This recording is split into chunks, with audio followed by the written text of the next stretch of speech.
Welcome to Find Your Fridays with me, Lorene. I hope you're having a fabulous day. I am having a very relaxed day today. It was much desired, required from certainly this last week. We did warn us that it was going to be a rough one. And certainly that has been the case, for me at least. I hope for you guys it's been a lot more easy and manageable and not too rough on you. I'm certainly feeling the end of the, as it came to my awareness today, hi Tamara, hi Mara, Delaney. It came to my awareness today, several things. One of them being that on February the 17th is when we actually officially slip into the year of the fire horse. We are currently still in the year of the snake. I think it was a wood snake too, if I remember. I don't know. I don't trust anything about my mouth right now. I tell a lie. No, I was putting my Western ideals on an Eastern philosophy. So I deeply apologize for that, in that the fire horse starts on the 17th of February. Obviously, Chinese New Year, all that sort of jazz. So there is that. So that is coming up. Now, on the 17th of February, there's several things going on that day. One of them being that we have a lovely new moon, but we also have a solar eclipse. We have so many things happening, the changeover between the snake to the horse and all the rest of it. There's a lot of fucking energy and it's all coming forward, and it's, for a lot of us, me included, it's really building up. Now, I own a python, as you guys may or may not remember. And at the moment, I feel like we are all in that very uncomfortable place and space of going into blue. And that's what it's called when a snake is getting ready to shed its skin. And it's that last little bit that happens when we can't see very well. Like what happens is they actually secrete between the top layer of their scales and the next layer down. They secrete a little bit of fluid, and it's a lubricating fluid, and it helps to just lift that top layer of shedding off. And so it's getting ready to go.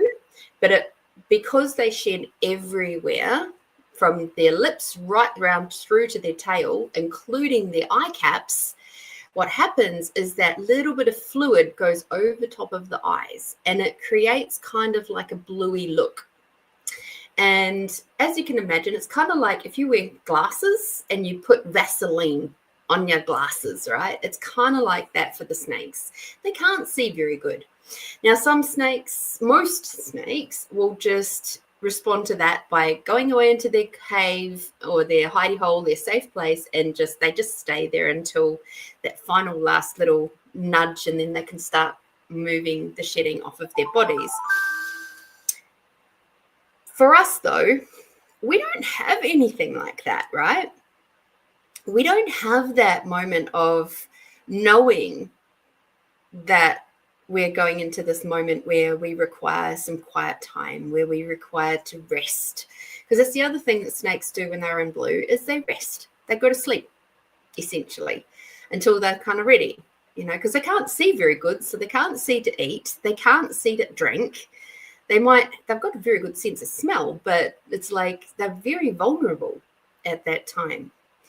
So given that's basically where we're at, we're in the final shedding of the year of the snake. Don't feel surprised if you too feel like just everything is just far too much. It's overstimulating. There's just way too much going on in the world, and everything feels too loud, and Like the things that are coming up to be sorted just feel really intense, and you're finding it hard to move that energy through your body. Don't be surprised. Give yourself the grace and allowance to deal with it when and how you can. So I'll just give you a little update as to my week, just a little one to so that you get an idea. So on Sunday, I found out that a very dear friend of mine passed away. Somebody from here, from Adelaide. He was an elder gentleman. I don't think of him as elderly. He had very young, sprightly feel to him. And I met him through my spiritual circles. And he was somebody who, like, if you were in the spiritual circles, you kind of knew Barry Hutchinson. And he was just so the sweetest gentleman you could have ever met. He had this beautiful white beard and white hair, and his totem was the white owl. And he passed away after having several months of poor health. And that I found out on Sunday. On Monday, I had to deal with some work issues, some, basically kind of HR type stuff, which involved two of my managers, having to have a very long, deep conversation with them. And that initial reach out for that meeting happened on Monday, which then caused me to have a very, very late Monday night sorting out my documentation for that meeting for Tuesday morning. And meanwhile, I'm still dealing with the grief of my friend passing. They're not going to have a funeral because my friend was like, no, that's not something that I want to do. He hated funerals. So he's like, I don't want one. I was like, okay. And I get that. I get how people feel like that. It's made me again consider what would be meaningful to me. What would I like? And one of the phrases that came out with the grief side of things was, grief is the result of having love that's got nowhere to go. And I feel that. One of the things that I've realized, and I've sort of felt this way for quite a while, is a funeral isn't really for the person that's passed away. It's for the people who have been left behind to help process their grief in a communal way. Because it's in the standing in solidarity with each other that they find solace. And I know funerals can seem a bit fake. Everybody always says the lovely things about the person who's passed away once they've gone, and especially the ones that were like real wankers, But the thing is, the people who are there wouldn't be there unless they cared, right? So even though personally, going to funerals is not necessarily something that I love doing. I don't think anybody really loves doing them, but I see the value in them because it helps people to process. It helps the ones who have all of this love left inside to have that final place to just let it sit for a while. Mm-hmm. Let me know how you feel about that. If you have opinions on funerals or not. For a long time, I called them funerals. Because I also believe that funerals don't have to be really heavy and serious. One of the songs, because I went to a lot of funerals as a kid. I don't know why, but I did. And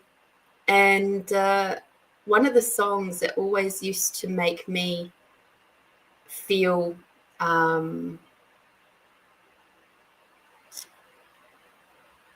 feel very like, even if I didn't know the people, mind you, back in those days, I didn't know I was empathic.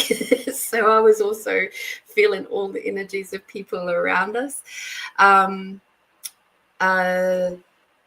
It's Auld Lang Syne. That's a song that always, even when they play it at Anzac Day and stuff like that, oh, woof, makes me cry. So releasing of the love and the grief. Delaney, yes, exactly. That's the ones that have to say the goodbyes. Being from New Zealand, you have the opportunity. Being part Māori, you have 3 days to say your goodbyes. Yes, and I'm not part Māori. However, I have Māori in my soul. So we are all part of the same. But yes, I agree. It's in New Zealand, we have a tangi, which is anywhere from 3 to 5 days. And we all join together and we have a lovely celebration. There's the more serious parts of the day, of the time together. Where the actual ceremony and all of that sort of stuff happens. But yes, certainly coming together, and the 3 to 5 days is also about allowing the family and friends to gather, giving them enough time to gather together. Because, of course, people are coming from all over, so they need the time. But my husband and son are coming back home from a funeral, which was yesterday. My husband went far off. Cool. So you needed to hear that. Awesome. So yeah, it is. It's tough. It's tough being the ones left behind. So I certainly, with the full moon and everything from last weekend, I was out there looking at the sky and just wishing Brian the easiest, safest return to his beloved wife. And I never got to meet her. She'd passed a long time before I connected with Brian. But in all honesty, I feel he actually passed on from a heartbreak. He held on for as long as he could here for his son. But at the end of the day, the calling to his wife was much, much stronger. And for that, I say, well done, Brian. You honored your wife, you honored yourself, you honored your relationships, and you're an incredible being. He was somebody that, and you don't come across this too terribly often, but he's one of those people that when you hugged, it was like he really saw into you. He never really said much, but you could feel it. And I know how to do that, partly because I learned from him. I learned from him what that felt like, and it feels so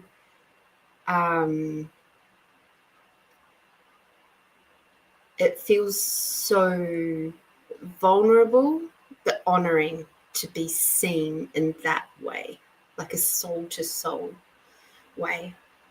And that's part of why when I give people hugs, they're long, deep hugs. Except for at work, where it's just like, okay. I love hugs. But yeah.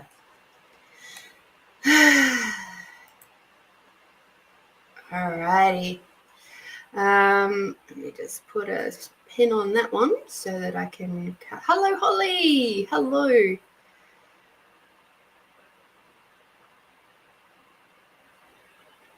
Yes. So yeah, it's today. I have, and then on, what was it, Wednesday, I ended up having a situation crop up with a client, which was very invasive, very unusual for me and my job, which caused us to basically fire the client, which I have a high tolerance for a lot of stuff, but this one just rattled me too much. And it was just like, we have a policy at work of if anything like that pops up, you don't even have to finish your shift. You just walk out and take your gear if you can. If you can't, because it's too dangerous or whatever, then you just leave your gear behind.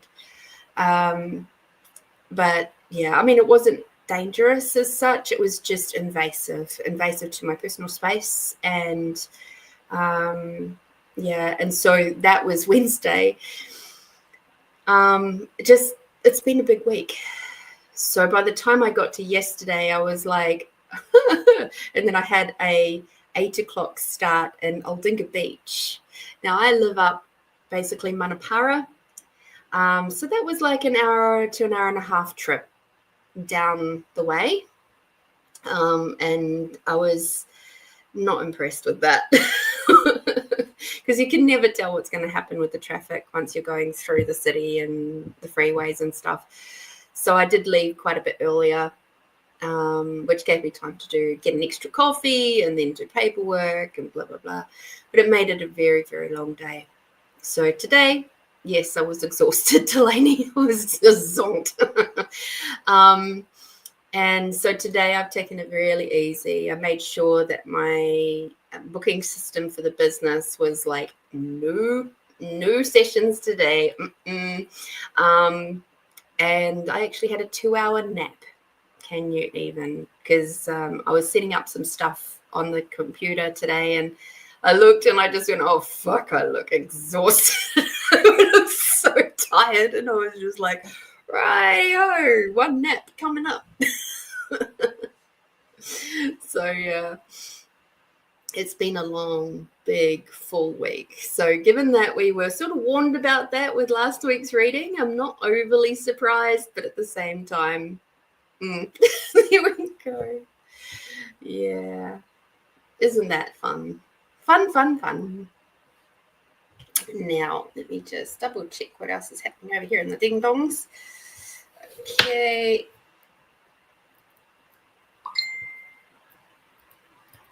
Cool bananas.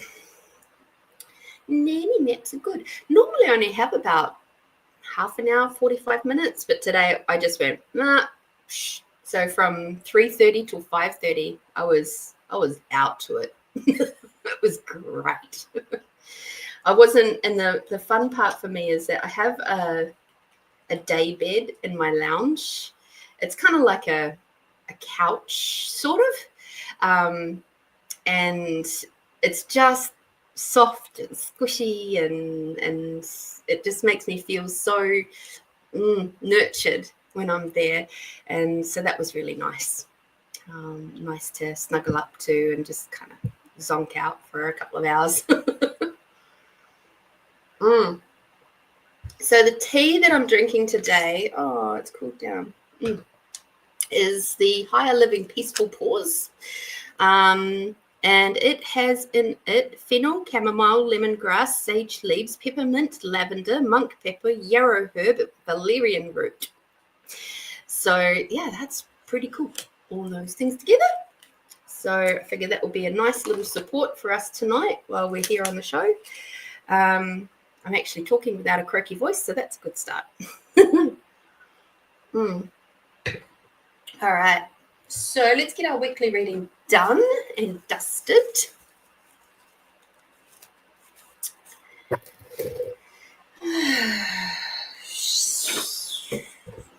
See where we're going. So yeah, we obviously are at the 6th of February at the moment, heading towards the 13th.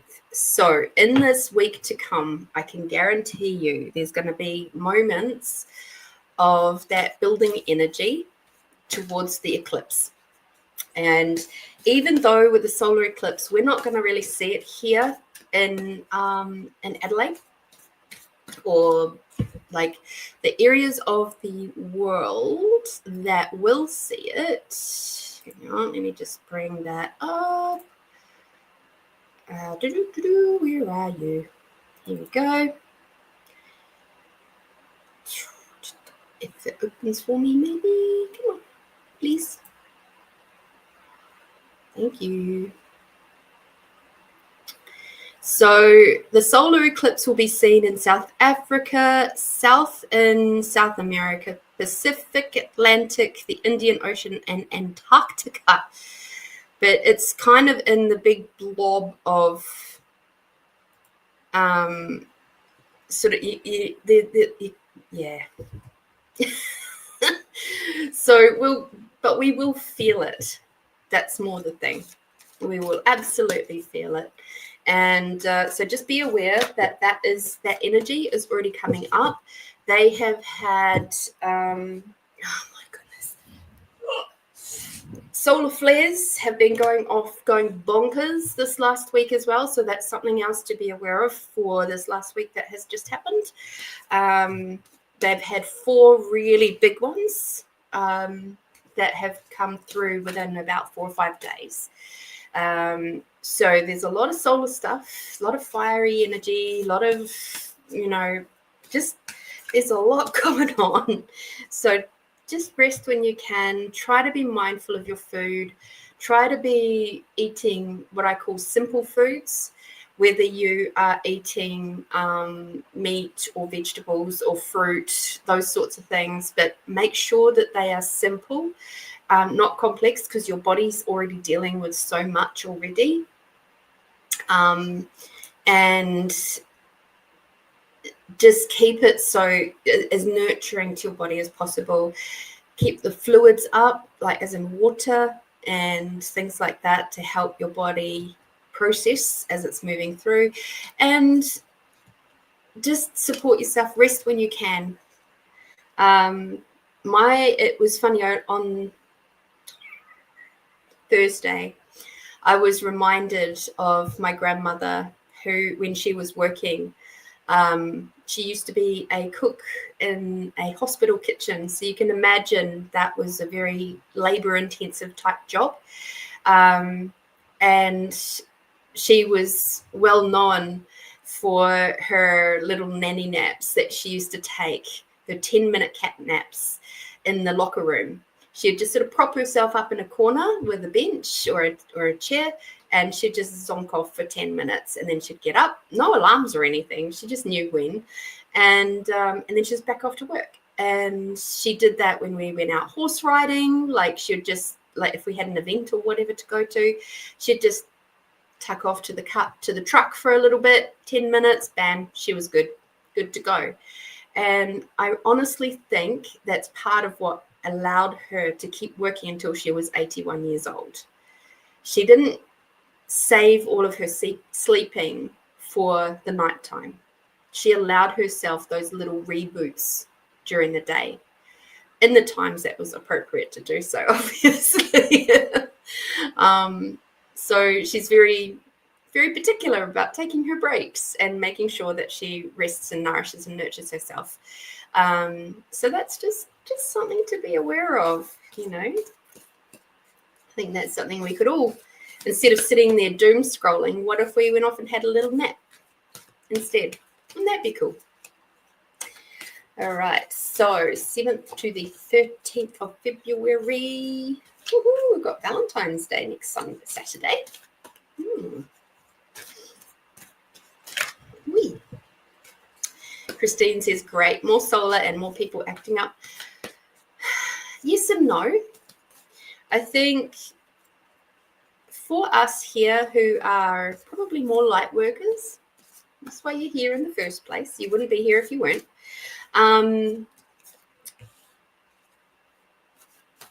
Solar flares tend to make us feel quite tired. It's like vampirish energy, sucking our energy away. So for us, it's a reminder to be a lot more tolerant and a lot more an allowance of other people. For people who are not so aware, they get irritated. It's like an itchy blanket, and they sort of don't know, or a tag at the back of your clothes that's just kind of like there, and then, it's just irritated, just constantly irritated. And then if they don't know how to process, or any of us really, if any of us don't know how to process that irritation, that expansion and the growth, then yes, they will allow that energy to come out in different ways. For me, I get tired, and then I get to the point where I'm just like, I cannot people anymore. I just have to have some quiet. I have to have some peaceful time for me. And that's totally okay. Like I had a bath during the week. I don't have baths in summer. Baths for me is usually a winter thing. Yes, I still shower, but I just, yeah, it had to. I had to do it that way, you know. So yeah, all right. That's how I managed myself this week. Listen to our bodies when we need to rest. Yes, exactly, Delaney. Exactly. All right. Cool. Lovely. Mm-hmm. All right. So for this week to come, the 7th to the 13th for the collective, we have allow flow and synchronicity into your life with the color of coral. So, of course, we know coral is more related to the second chakra, our lovely sacral chakra. And, there's a lot of energy with that one. So when we are resisting and reacting to the energies around us, a really big sign of that is being tired and irritable with other people. So if you're feeling yourself getting tired and irritable, mental note, Lorene, just remember the color coral, come back to peace and flow for this week to come. Okay, just remember we're in that final little shedding of this definitely of this year of the snake. So it is uncomfortable, it's vulnerable, it's a lot of sensitivity, so just just keep coming back to that space of flow. Okay, it's like, where am I resisting and reacting? And if I didn't resist and react to it, how much more ease can I have with this? It's a jolly good question. Sometimes just asking the question helps to break up the energies that are sitting there. Indigo is our next one. So we've gone from the second right up to, what is that? The 6th chakra, third eye chakra, which is improve your vision. So be warned, you might have headaches this week. Drink more water, make sure it's salty, expand out. Headaches are a really, really good sign that you are being more aware than an allowance. If you're not an allowance of your awareness, if that balance, that's why when we do the expanding out tool, we always take your allowance greater than your awareness. If your awareness is greater than your allowance, then you're going to feel contracted, and it's going to feel wonky, and it's going to feel tight, and you're going to end up with headaches. Okay, it's part of why this here with the third eye, when we get headaches, obviously it's like it sends out little tendrils across, and there's other points, depending on which modality you are familiar with, but there are other points that show up tension and stuff as well, and they mean different things. But generally, if your allowance is greater than if your awareness is greater than your allowance, get that around the right way, Lorene, you will have headaches. Okay, so do the expanding out tool. Please remember that this week. You may also be getting quite vivid dreams this week. I've already had some really interesting dreams already, and sometimes I remember my dreams, sometimes I don't. But yeah, there's been some interesting ones popping in already, so be mindful of that. Moving some energy already. Emerald. So heart space stuff. Calm your mind, body, and soul. So when everything else is going absolutely bonkers, be calm. When people around you are creating ripples in the water, be calm. Remember, it's calm underneath the water. It's calm as the rocks on the side of the water. So remember to keep that calmness, because even though, like, when you think of the drop of the water, right? Normally we talk about it as we can absolutely influence. It's the butterfly effect. It's blah, blah, blah, blah, blah. What people often don't think about is in the calmness, all the ripples, when the water is calm, the ripples putter out. They just eventually go, ooh. So even though there may have been a pebble or whatever dropping into the water, creating that big splash, if the water underneath is calm, everything else calms. So if you are that space of calmness this week, as best as you can, with everything else going on around, if you remember your breathing, remember to drink your water, remember to expand out, try not to resist and react to stuff that's going on too much, see beyond the surface. That's the other message there. See beyond what's going on and go, oh, I wonder if they're aware of the solar flares. I wonder if they're aware of this solar eclipse coming up. I wonder if they're aware of the new moon coming up. Because all of those are factors. I wonder if they're aware that we're actually ending in the year of the snake right now, and they're actually shedding all of that old shit, or that old stuff is really coming up for clearing or looking at and seeing if you're going to keep pulling it through. Be the wise old soul in your life that has all of this knowledge and actually uses it.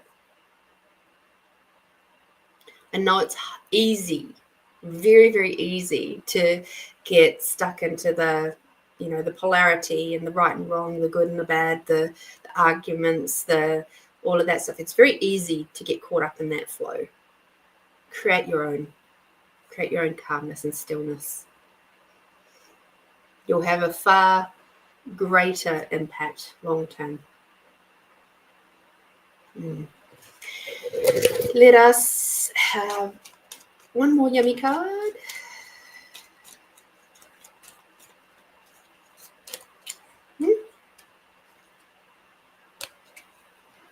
Our card for this week is respect. Respect for yourself, respect for your own journey, respect for the people that are around you's journey. It's all very, very, very important at the moment. As we are seeing across the board in all sorts of fat areas, from, it's already been cropping up through Hollywood for the last few years, through politics, through all of those sort of elite type thing. We're seeing where there has been no respect for other people, right? And now we are, as the people, reminding not only the elites, but also ourselves to respect each other. We've seen it across all sorts of industries. We've seen it across the medical industry. We've seen it across, there's just the education departments. We're seeing it all places. So just keep remembering, as long as you hold respect for yourself and others around you, you're already winning. You're already honoring. And if we all honored and respected each other and had compassion and empathy, God, the world would be a better place, wouldn't it?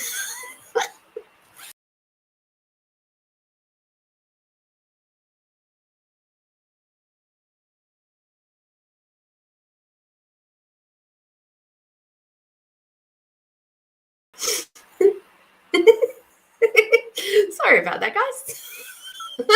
Apparently, that was far too much honesty for everybody, including my computer.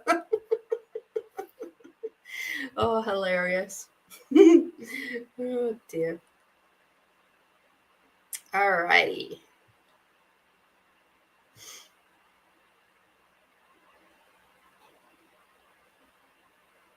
Cool. All right, Tamara. Sorry.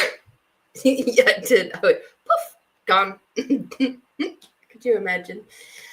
All right, Tamara. What's your question?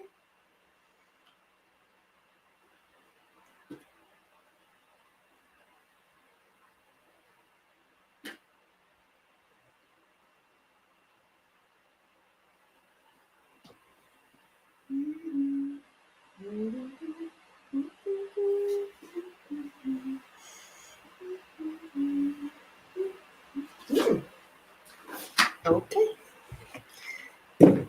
It's funny. I was going through just checking to see which deck you wish to play with, and I skipped one. I didn't realize because it was hiding down a little bit lower than the others, and that was the exact one that it wanted, that your team wants to play with. So how funny is that? So it took me a bit longer than usual.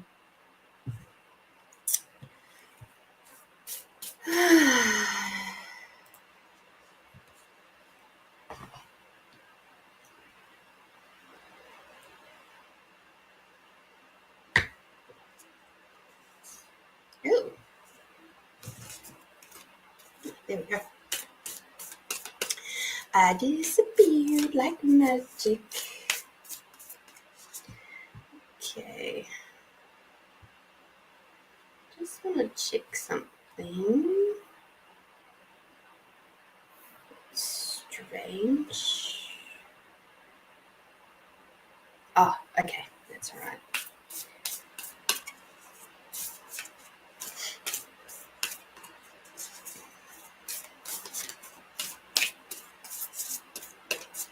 Beautiful. Beautiful.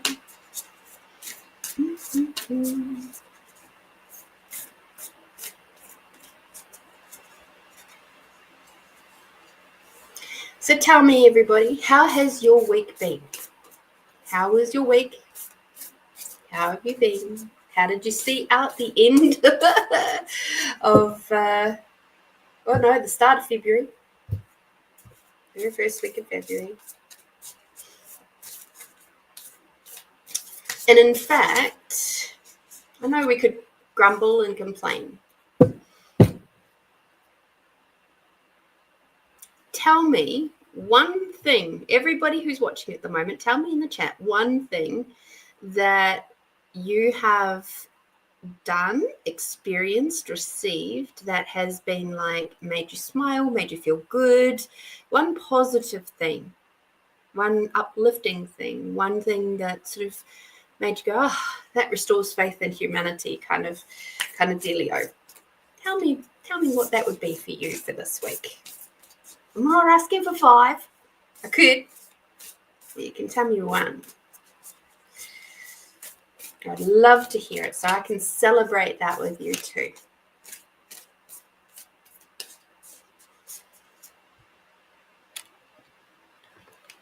we go.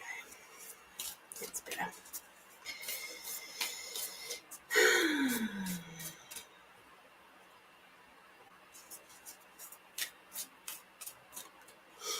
Tamara decided on Sunday that I was going to commit to a 3-day water fast from Tuesday. It's been an interesting week. Wow. But I feel great and really proud of myself. Well done, Tamara. That is intense. I don't know that I haven't really done a water fast. Maybe if I did a water fast, that would be easier for me. I have done fasting in the past. Done intermittent on a more regular basis. But yeah, 3-day water fast. Maybe that's something to come up.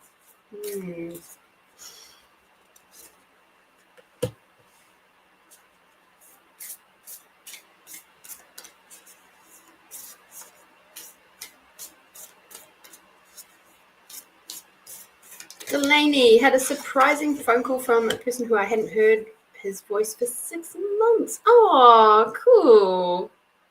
That's wonderful. Christine, one thing, received guidance for example of where to go to get assistance. Well done. fantastic. It's so easy to focus on the harder things in life, but it's nice when we can actually focus on some of the more positive stuff.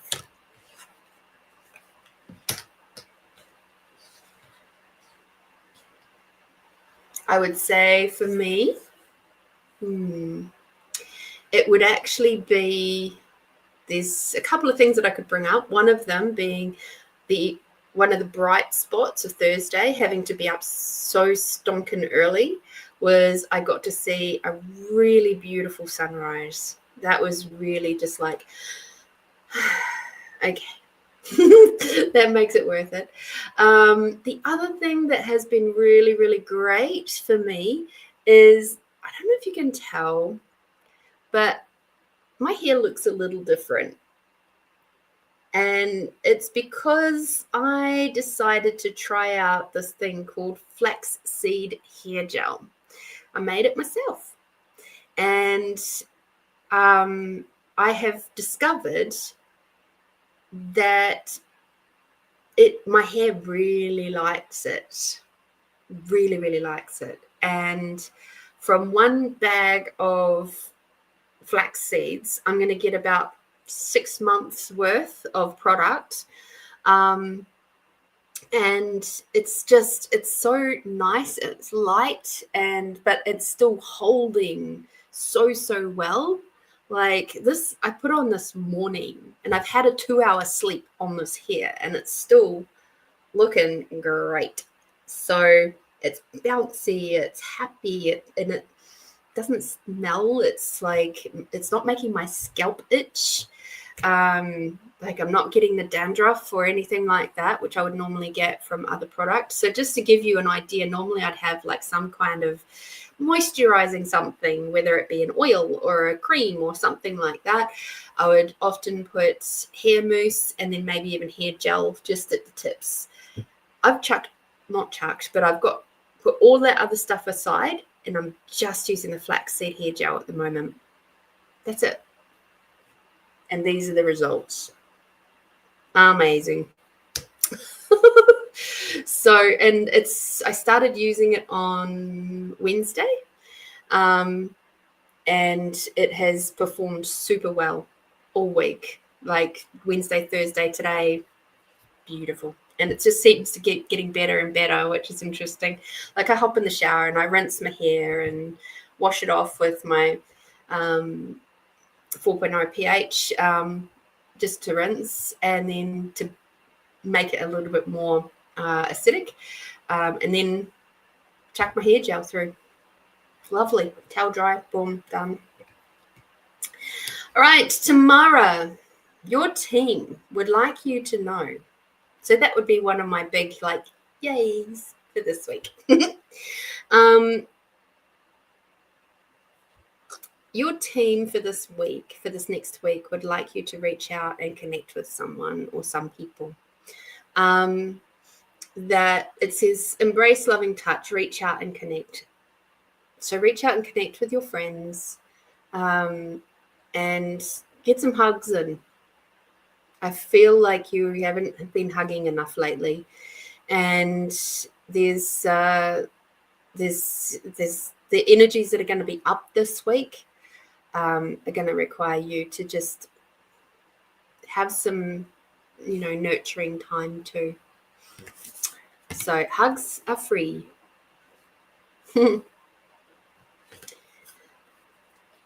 Balance your commitments. Promote equilibrium in all things. Okay. So balancing your commitments, again, it sort of leans into the previous one quite a lot.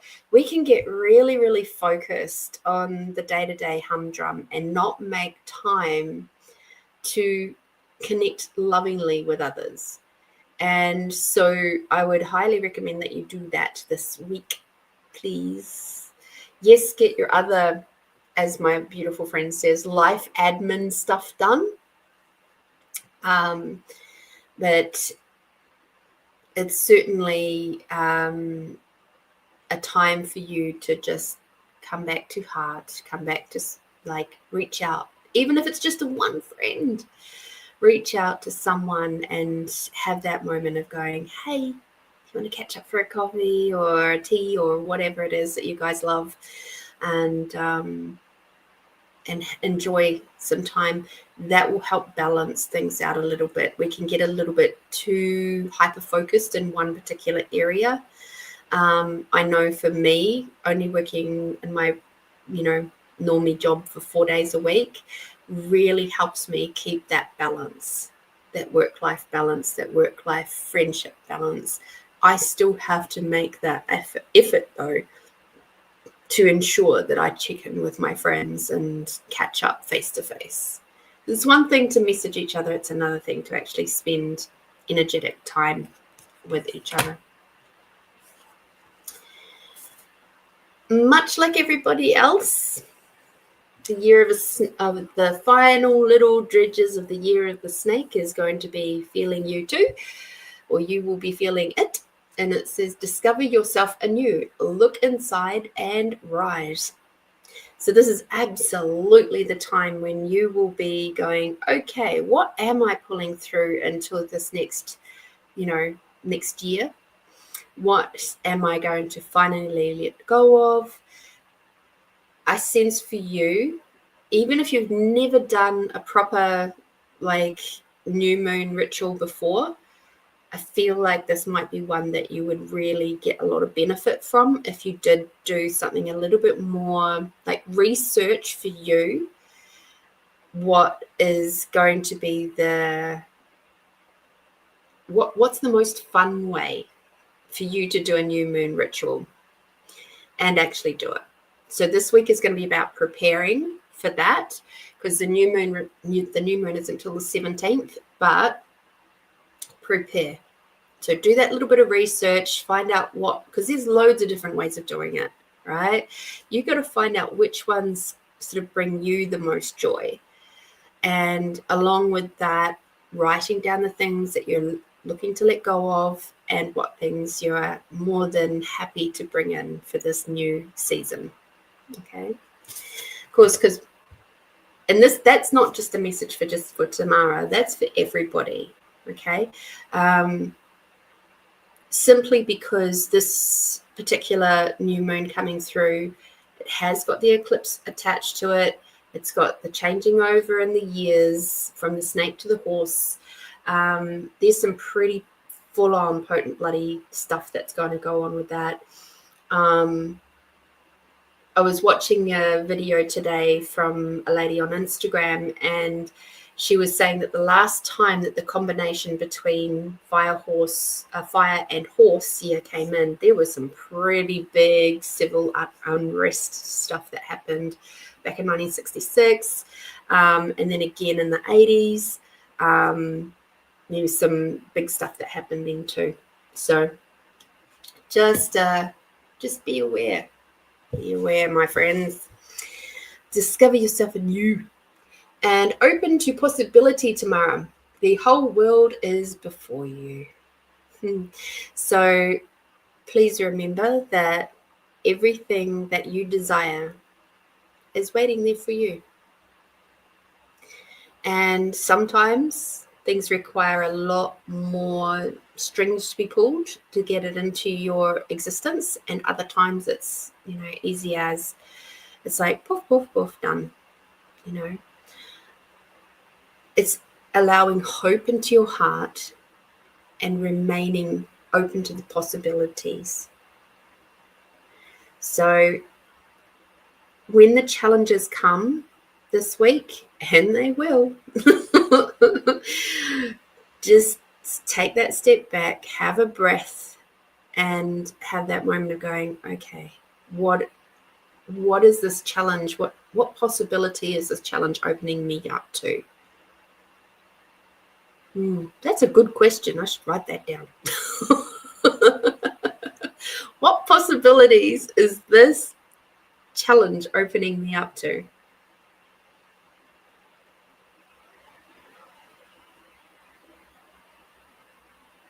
I'm reflecting also on the week that I've just had and seeing that the challenges that I had this week have opened me up to a lot of different possibilities. and awarenesses. So, I wonder. I feel like there's one more card for you.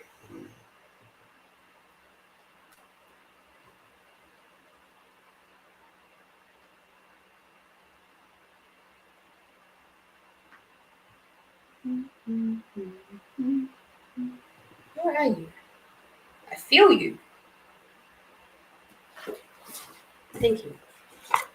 Yay, dinner at your sister's house tomorrow night. Woohoo!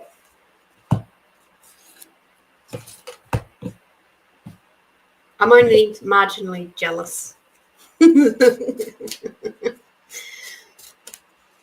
I was supposed to have dinner with a friend of mine last night, but she pulled out on Wednesday when I was having my bath. And I'm so grateful because yesterday I was just not in the mood. All right, interesting. 44. So in case you all were wondering, the cards that I was just pulling from is a deck that Tamara is very, very, very familiar with. It is Ina Segal's Secret Language of Your Soul. It's those ones. The card that I'm about to read out to you is from the Language of Flowers Oracle. I don't know if you know this one. It's a Australian creator called Sherilyn Darcy. I have loved working with her cards over the years. It's been quite phenomenal, actually. So the card and the flower that's coming through for you for this week is wisdom in the magnolia. The meanings, the completion of something is near, and you could look to a new beginning, a new chapter in an old story or project. Survival, even the odds seem stacked against a positive outcome. Even if the odds seem stacked against a positive outcome is indicated, as is enduring love, divine wisdom, understanding, and growth. There could be connection with an older person, the middle time of life, or changing family energies going through natural progression. The messages often keep going. Challenges. There may be an inability to change due to a lack of energy or the longing for a past experience that can no longer be part of the future. Be wary of creating or standing upon weak foundations, ignoring traditional law, or failing to take heed of experience. Ensure adequate research is undertaken before making decisions or plans. All right. And in this, we also have like the botanical profile of the magnolia, the gardening tips on how to create, like, work with them, where it is found. Obviously, it's the Shibo Mountain in China. Did you know that magnolias came from China? So yeah, it's pretty cool. It's a great book, and I would just go back to the actual meaning. And again, the messages often keep going. Remember what I was saying before, that lovely phrase that I just pulled out of thin air. What is this challenge? What possibilities is this challenge opening me up to? Keep going.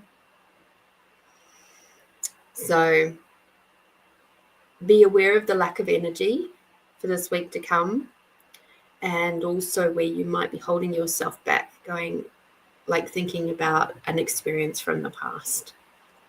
Okay.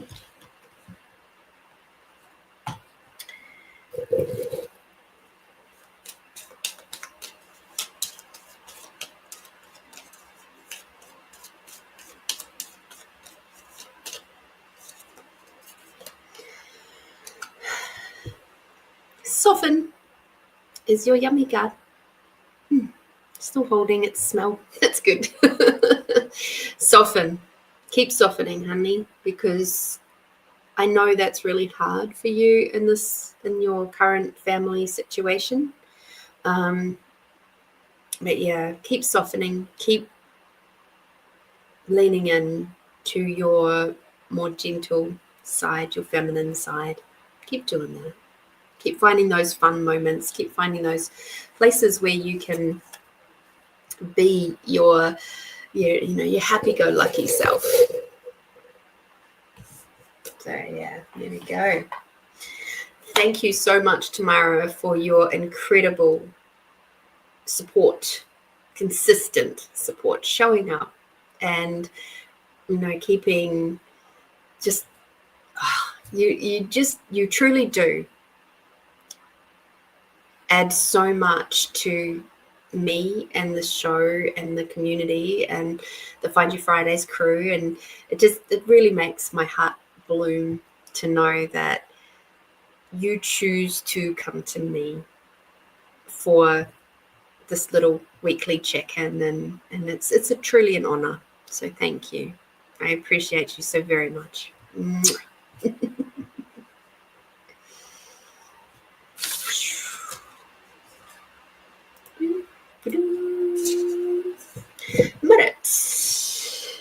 My good thing for this week, having pushed all the way, is the realization that I do not have to be the support for others. I have kept telling my truth to rock bottom, and now I wait.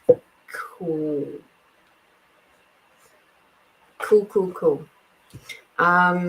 Marit,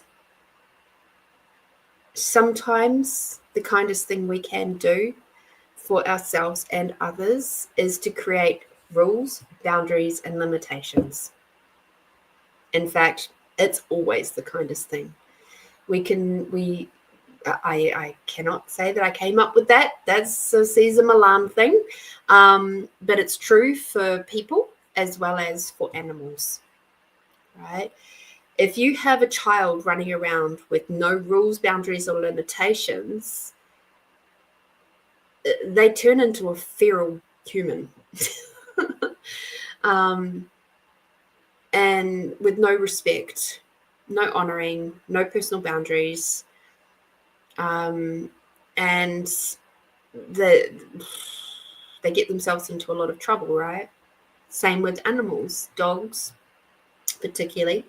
They have no rules, boundaries, or limitations as puppies, because everybody goes, oh, they're just so cute and I just want to play with them.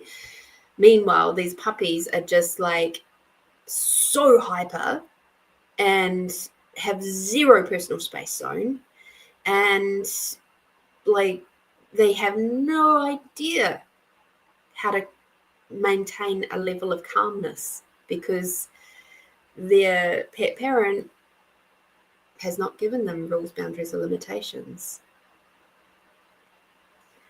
We all require that. We require that for ourselves. Where is your boundary? What sort of rules or values or belief systems? That's all limitations or values. Values are boundaries as well. And rules, values. You get the point. You get the point, right? Got to respect yourself. And in respecting yourself, you also respect the amount of energy that you have, the amount of effort that you have to be able to contribute to others as well as yourself. If you don't contribute to yourself first and foremost, how are you going to contribute to anybody else? Easy for me to say. Took me a long time to figure it out. Long time. Because as a young one, I learned that, was taught that my value came from what I could provide for others. And never about what other people could give to me or provide for me. It was pretty obvious that I had to be the one giving all the time. And it wasn't until I made that point of stopping doing that and actually going, no, I don't have the oomph to do that right now, that those people got pissed off and then cut me off. Which is great, because then I didn't have to provide for them anymore. I didn't have to be putting my energy into them anymore.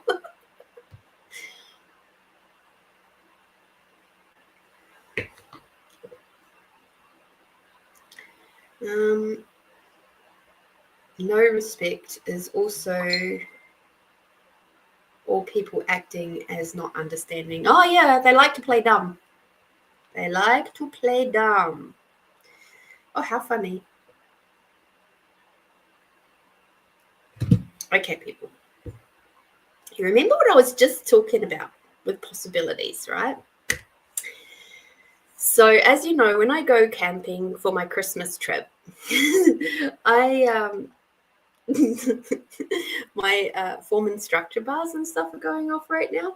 I like it, Delaney. That's how you work out who your true ferns are. Yes, that's so true. So today, I was going through and just reviewing what happened for January and moving into February, and having a look at my readings that I did for, the January to the February. And for February, I'm going to read this to you because this is how quickly it can work. Start planning the trip to Tassie with Simon. That's already been happening this last week. But go with the flow. Where is it? Coral, go with the flow. Begin looking again at QHHT course. Not to start yet, but to tap in. Now, this is why I'm like going, huh? Because on my messenger, my Facebook messenger, it goes, join QHHT updates, 2 new messages. Like literally, that's what those things were. It was the QHHT chat. They're not trying to sell me a course right now, but they are talking about stuff in there, connecting with me. And the travel to Canada is also happening, because that was something that popped up in here. But wow.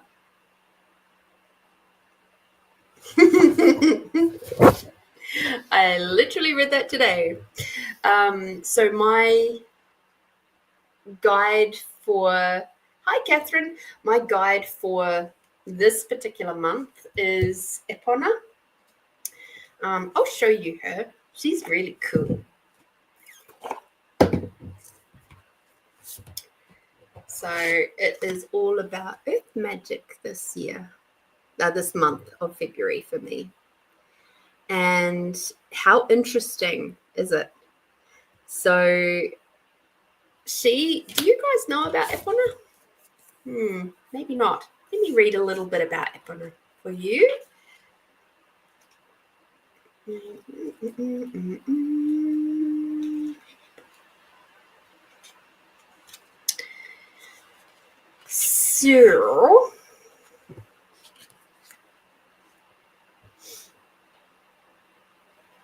So here we go.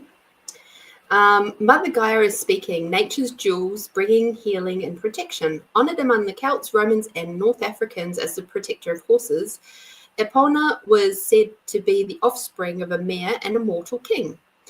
Within feminine spirituality, she dwells in the forests as a fairy queen, can appear as a woman, a horse, and sometimes as a river or water spirit.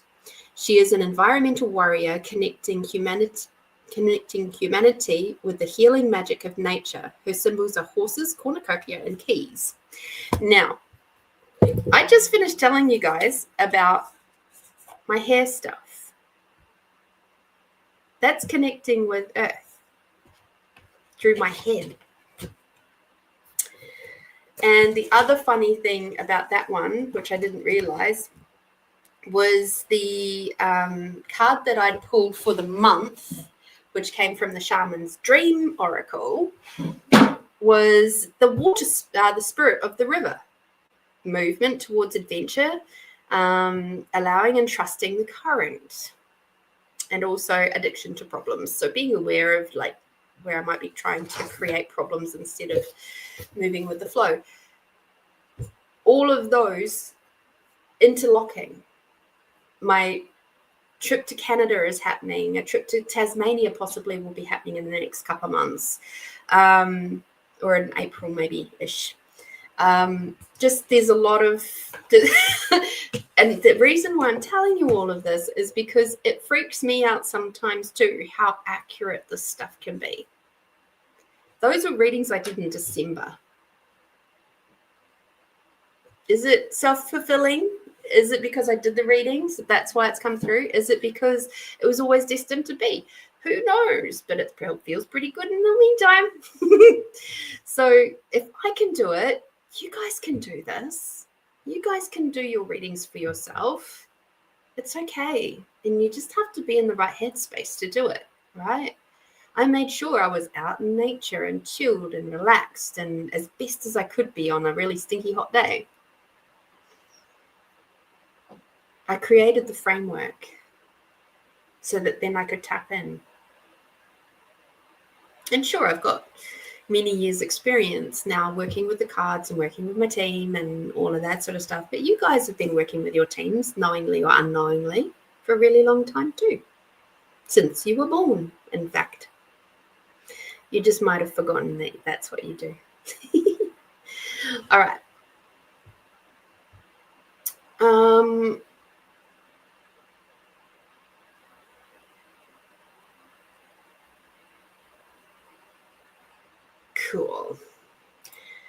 Cool. All right. Christine's question.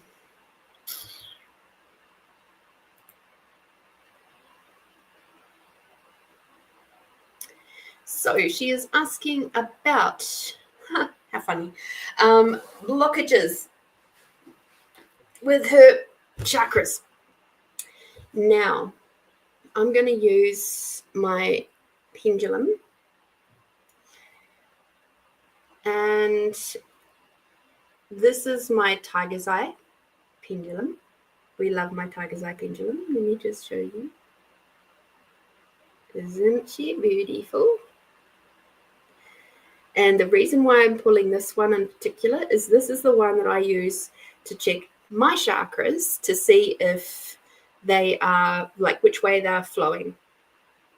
And depending on what's going on in my life, it changes the directional flow, whether I'm receiving or giving energy, whether the information is coming in or whether it's flowing out. Quite often before the podcast, my throat chakra will be flowing outwards, but my third eye, my crown chakra, will be coming in because I'm receiving the energy, the information from you all, allowing you guys to tap in just that little bit, so that, and also from, information from the collective, letting that come in.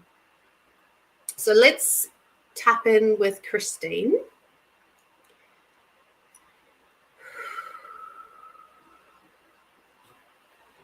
All right.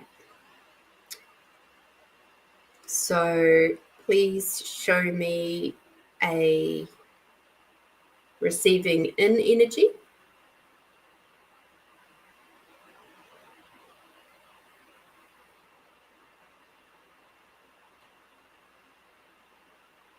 Okay. So receiving in is anti-clockwise. Please show me a sending out energy.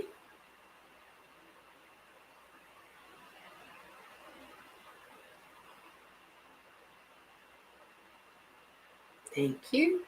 So that's clockwise. And please show me blockages.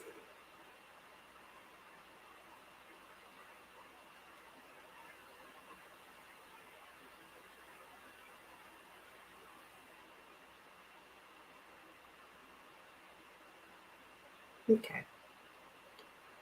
So blockages appears as just forwards and backwards, like not in or out. Sometimes a blockage can also be shown as like the pendulum just is like straight up and then quivering, like brrr.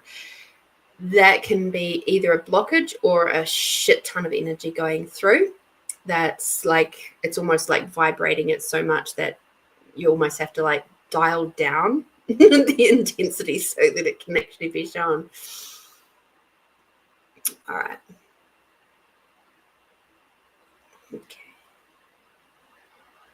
Okay, so please show me Christine's crown chakra currently.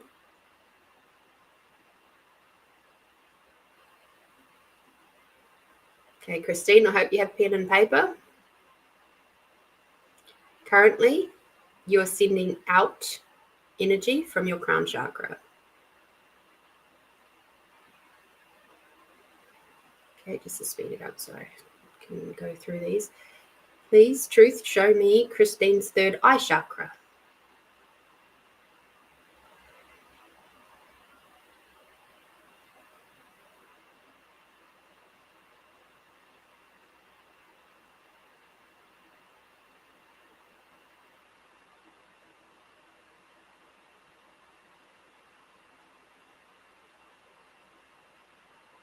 Okay. So what I was getting there is, if you guys saw, it didn't move for ages. And that tells me that, yes, there's some slight blockages in your third eye chakra. And that's more likely to do with either not liking what you see or not being willing to see the truth behind everything. Okay, whether it be yourself or other situations. Okay, Truth, please show me Christine's throat chakra.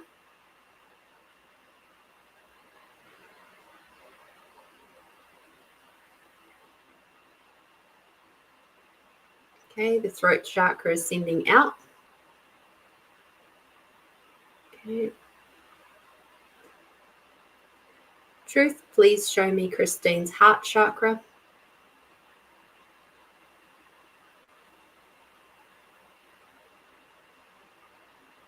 Your heart chakra is receiving in at the moment.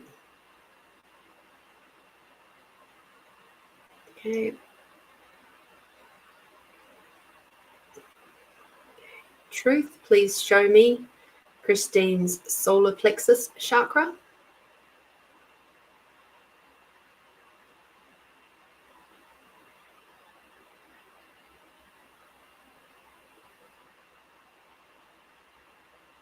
Yeah. So you're sending out with your solar plexus at the moment.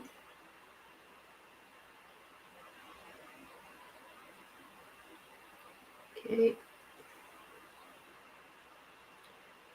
Truth, please show me Christine's sacral chakra.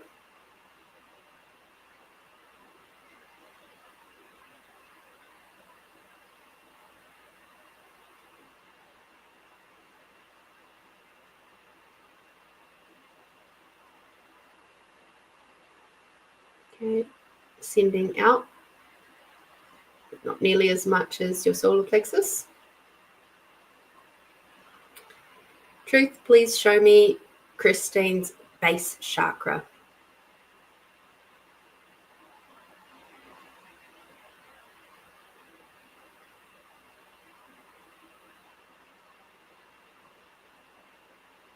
Sending out again. So what I'm getting from that, hun, is that you have a lot of energy going out and not very much coming in. You're very much in your masculine right now, and you're not allowing yourself to be in your feminine enough. There should be a balance between sending out and receiving. Now, generally, it would be a 3-4 balance, whether it is 3 in, 4 out, or 4 in, 3 out. Either way is where things will feel pretty good. But with that, it's, from what I can recall, there was a lot of sending out and not very much receiving in. So that's something that you're going to have to be aware of, and take some time for yourself. Take some time to rebalance, do some nurturing things for yourself, go connect, go for a walk in nature, because all of that can change very quickly. If you actually do a meditation, if you go be in nature, go do something fun for yourself, that can all change. Like the readings that I had before I started the show tonight and the readings that I'll have after the show tonight are likely to be quite different, because where my body requires to be is going to be different, right? Because I go from being tapping in with you all guys from an energetic spiritual nature to then slipping into administration, and so it requires different energy.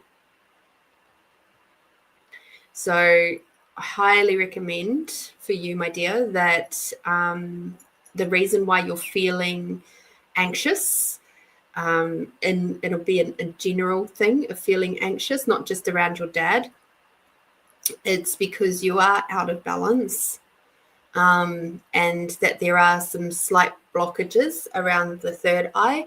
Perhaps maybe go get a facial massage. Get some energy work done with your face if you can. If not, if like maybe either a facial massage or somebody who does craniosacral therapy or something, working with the meridian lines or something like that. That will be really, really helpful for you at this point. Yeah. Okie dokie. So before I put that one away, put that one there. All right. Thank you so much, Christine. I am so grateful for you for allowing me to share how to work with pendulums in a different way, a way that I work with them for myself. It's nice to be able to share them with someone else. And I hope that helps you a little bit, because it can be confusing as to why things feel a little bit off. But when we have these tools that we get to play with and enjoy and use, it's like, that's what that is. So when I'm doing my chakras, for example, I will hold it above my crown of my head like that, and I'll go, okay. So, and then I look up and I say, truth, show me my crown chakra at the moment. It's still very strong, and it's saying out. It's sending. Oh, hang on. Let me just double check. Crown chakra, please. Yeah, it's going clockwise now. I think earlier it was going anti-clockwise. Let me just check. Yes. See, it's already changed. It's changed between preparing for and now in. I'm now, that information it's downloaded and now it's coming out. How cool is that? So there we go. Thank you, thank you, thank you. And that's what I mean. Something really simple can change things so easily. Connecting in with nature, having intimate fun times can change the direction, depending on if it's healthy fun times. If it's not healthy fun times, that will create more slowing down of chakras than speeding up or opening. It'll cause them to not shut off completely, but it certainly shelters them a lot more.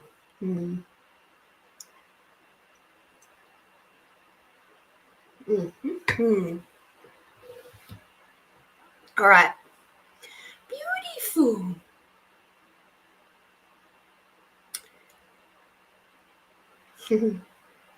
Lovely. All right. Poetry book time. Oh, don't tell me. Did I put it away again? Oh, my Lord. Do you know the number of times I looked at my proper book today even, and I was just like, I must put that down in my room. And now I haven't got either of them sitting here. Where are you all?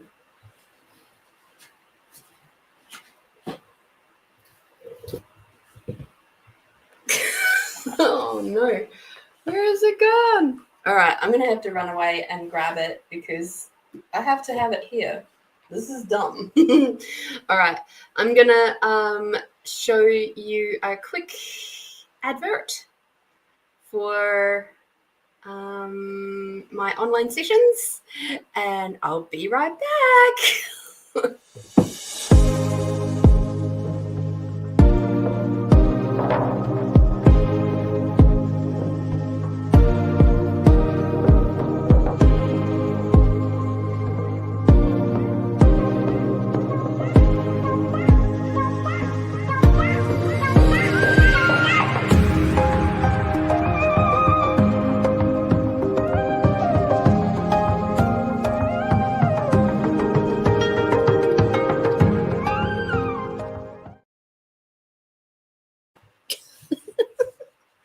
Yay, we're back.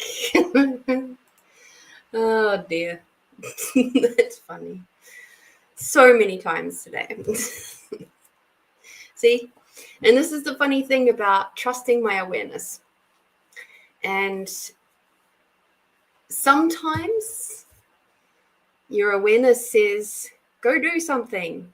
And your logical part of your brain goes, I'm too tired. And even I had a big wake-up call around that on Sunday when I found out my dear friend had passed away, because 2 weeks ago, or 2 weeks prior, I had finished a job that was about 7 minutes from his house. They're sort of in the same area. And it was a really stinking hot day, and I was tired, and I was hot, and I was feeling yuck. And I was like, it'll be fine. I'll catch him next time. Well, next time never came. And if I had, and the only reason why I even thought of him was because as I was setting up my Google Maps to take me home, his name was there because his address was saved in my Google Maps. And I saw it and I went, I should go see him. And I went, nah, I'm too hot, too tired. I'm ready to go home. I have had someone lovely say to me, though, that perhaps it was a blessing that I didn't see him, because I still remember his happy, healthy side rather than the unwell side. I don't know. It's a nice bit of condolences, but I don't know. All right. Excuse me. Holy moly. All right. Oh, Marat. Thank you, darling. Would you like me to... let's do your reading first, and then we'll come back to the poetry book. Okay?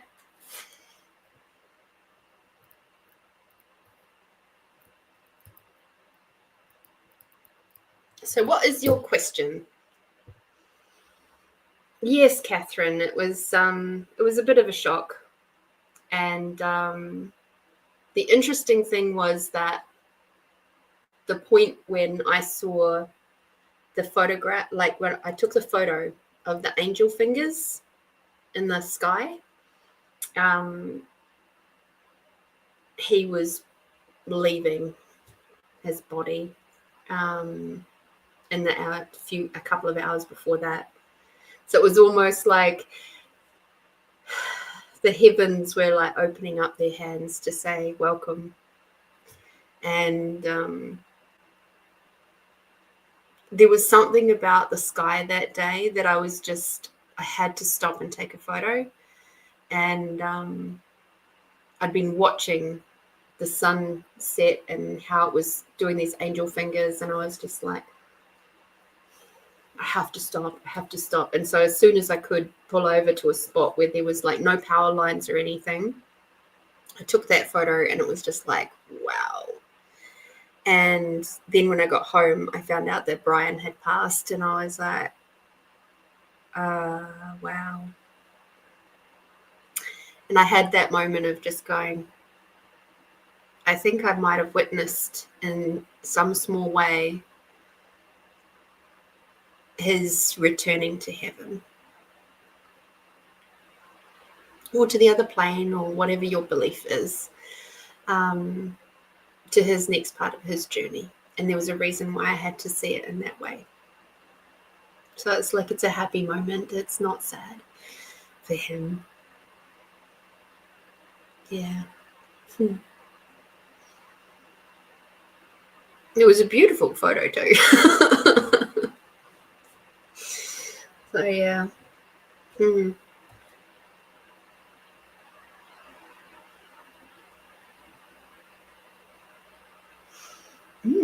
What an interesting question, Merit.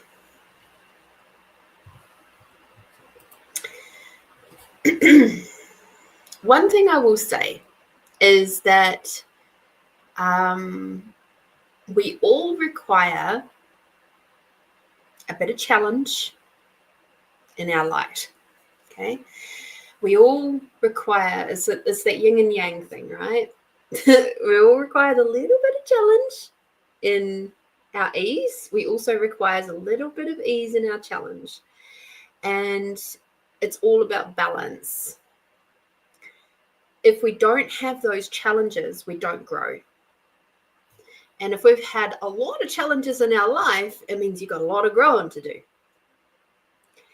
And the reason why challenges stick around for a long, long time is often, not always, but often, because we, in our soul agreement phase of before we were embodied, decide we had a big long list of stuff that we had to do. And if we, as our lovely human ego selves, are resisting and reacting to learning those lessons or experiences, or having those experiences and working through them, whether that be karmically or whatever, they will stick around and they will keep returning until you get it. Until that little exam has been passed, it's just going to keep fucking happening.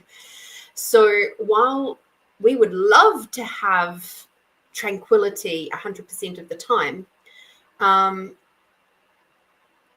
it's not possible. There's got to be a little bit of struggle, even in nature. Can you imagine being in a seed, being shoved underground, and then having to force your way out with your growth through that seed, through the earth, or wherever you've been put, trying so hard to find the sunlight and the water, sending out roots to get to the water. Like, even in nature, there's struggles, there's challenges. Even once you're up and you've got leaves and you've got maybe some flowers or some fruit or whatever, then you're constantly dealing with things like too much sun or too much water or not enough sun or not enough water, or animals coming along and picking at you, and there's always stuff going on. We think of nature as being like, oh, peaceful. No, it's not. It's brutal. Absolutely brutal in so many ways, but it's teaching us about balance. And balance doesn't mean that there's no challenges. So just wish to put that in there. And the focus on being 100% present is more so important. So you're not pulling through old shit all the time. That's way more important.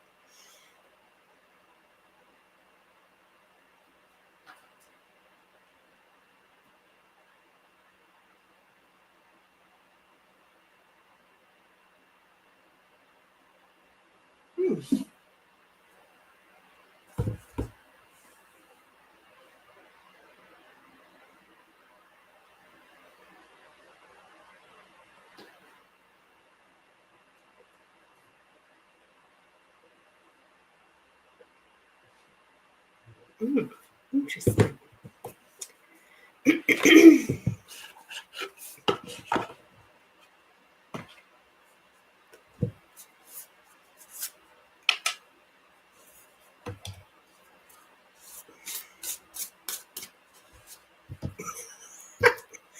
Oh my god.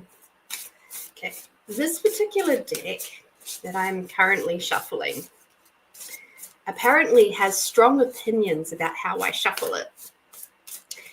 And I started shuffling it, quote unquote, upside down. And it said, please don't shuffle me upside down. I don't like it. I'm like, okay, alrighty. Turned it around.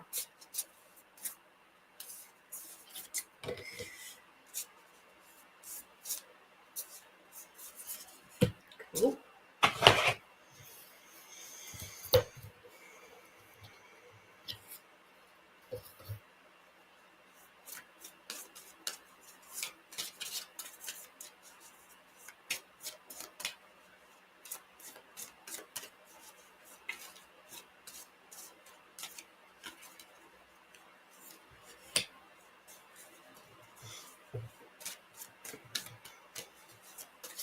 So you've got 2 card decks coming to play for you. The first one, which is a little bit more particular, rules, boundaries, and limitations. Apparently, that one has a rule, boundary, and a limitation about not being shuffled upside down.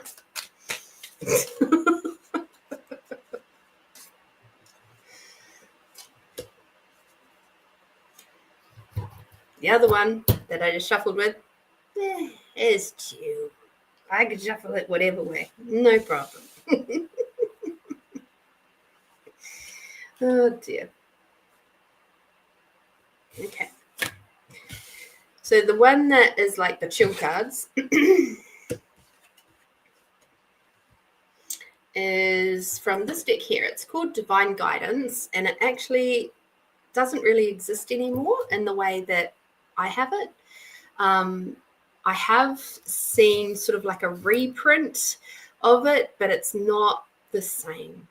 And so I feel very lucky to have this particular deck. I've had it for many, many years. I had it before I even moved here.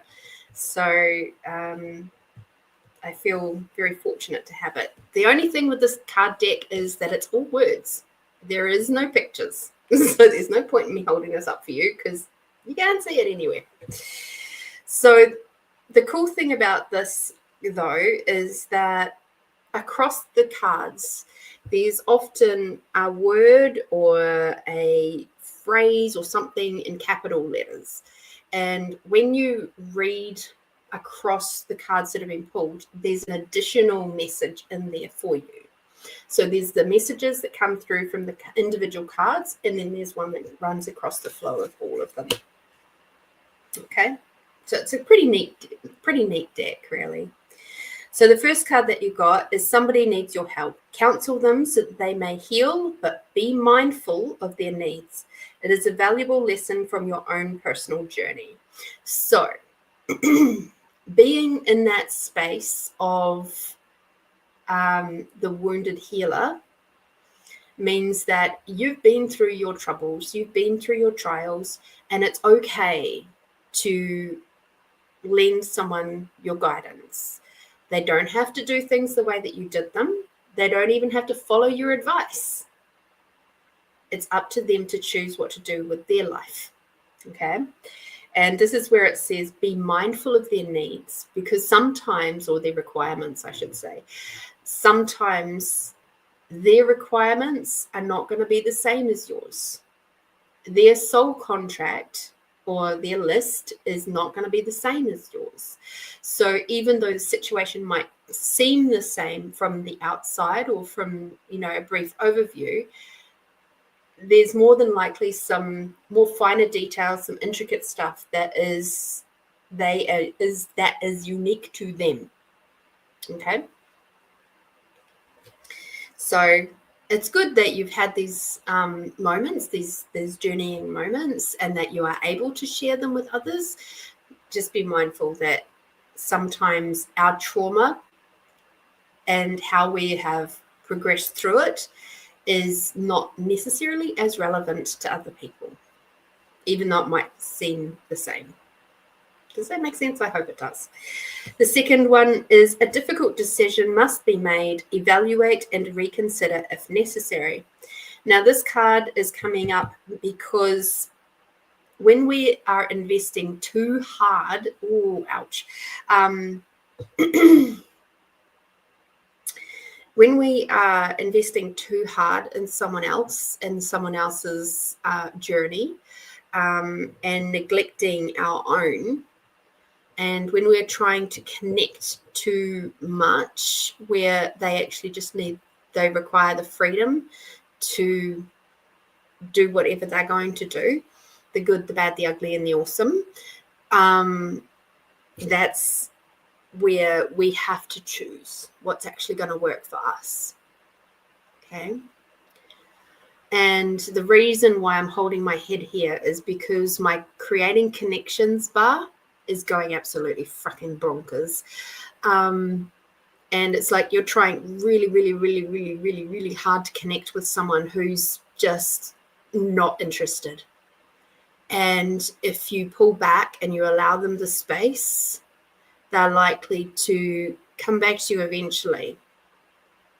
But it's at the moment, it's like you have to evaluate, where is this connection going, and is it actually creating a more positive outcome to try and strive to connect really deeply, or trying to make that connection where it's not necessarily required at the moment. Okay. Whew. So you have to decide for yourself what's actually creating more for you. Okay. Enjoy the sense of satisfaction that comes from doing something well. You have earned it. Enjoy. Interesting. What a funny card to put at the end. I'm curious to see what the next two cards are saying. So this to me says you've lost your sense of joyousness, and it's time to come back to bringing more of that into your daily life. Find those moments where the joyous parts are incorporated into your life. Okay. You were asking specifically about how tranquil you require to be, more so on the daily. Okay. Bring in those micro moments or slightly longer moments of doing things that you love doing for you, things that make your heart joyful. If you're a creative person like me, then being able to tap into your creative endeavors, it's one of the reasons why I love winter, because I'm comfortable enough to do things like my crochet or needlework, or making things in my card making area, like my craft room and stuff like that. I love the cooler months because I get to really work on those more fine motor skills stuff. So what things for you bring you a lot of joy and love, even though they might be a little bit challenging? Because that's the things, what's things that you haven't tapped into and done for a while? Maybe it's getting out in nature. Maybe that's your thing.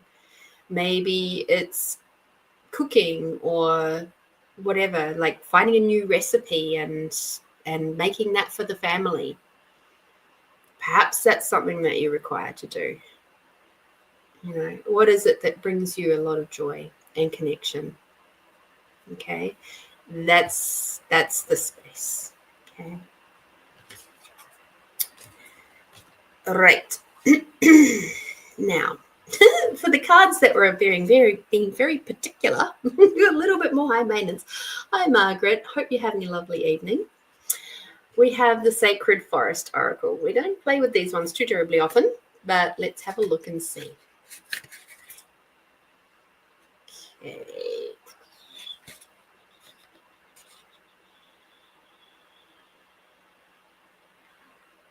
Six.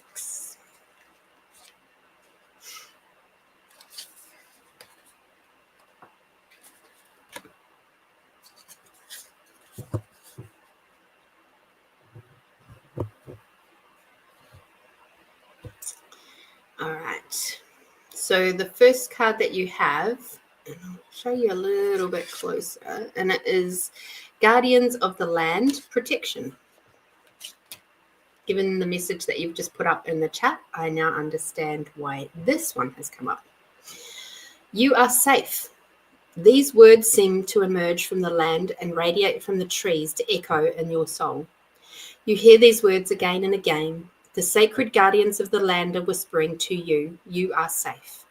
You know that you are protected and cared for. You can feel tendrils of their loving energy wrap around you and embrace you. Their unleashed power cocoons you in safety. You are enough, just as you are. No matter what has happened or occurred in the past, the truth is that you are absolutely, unconditionally enough as you are. You are loved, you are cherished. Do not be concerned about outside forces and the judgments and expectations of others. You are protected in your own energy field. This card can appear when you need to take steps to protect your energy. While the guardians of the land will help you out, you must also be responsible for your own well-being. Envision a protective shield around yourself and around your home. Spend time with people in situations that uplift your energy rather than draining it. The spirit of the guardians of the land says, you are safe and surrounded by a protective shield. You are not alone, and your life is guarded and protected by higher forces. Within this, you can soar to great heights. Okay. So that's your first one. It's very difficult to see that, but there's actually there's a lot of detail in this card, and I'm not sure I can show it to you. But there is a stag, obviously. We can see the stag. Over here, there's actually the little guardian in the forest right there. And I'm pretty sure if we looked long enough, we would see others. There's another image here that's around protection. And there's some really cool, really cool stuff in there. So yeah. The other card, the last card for you,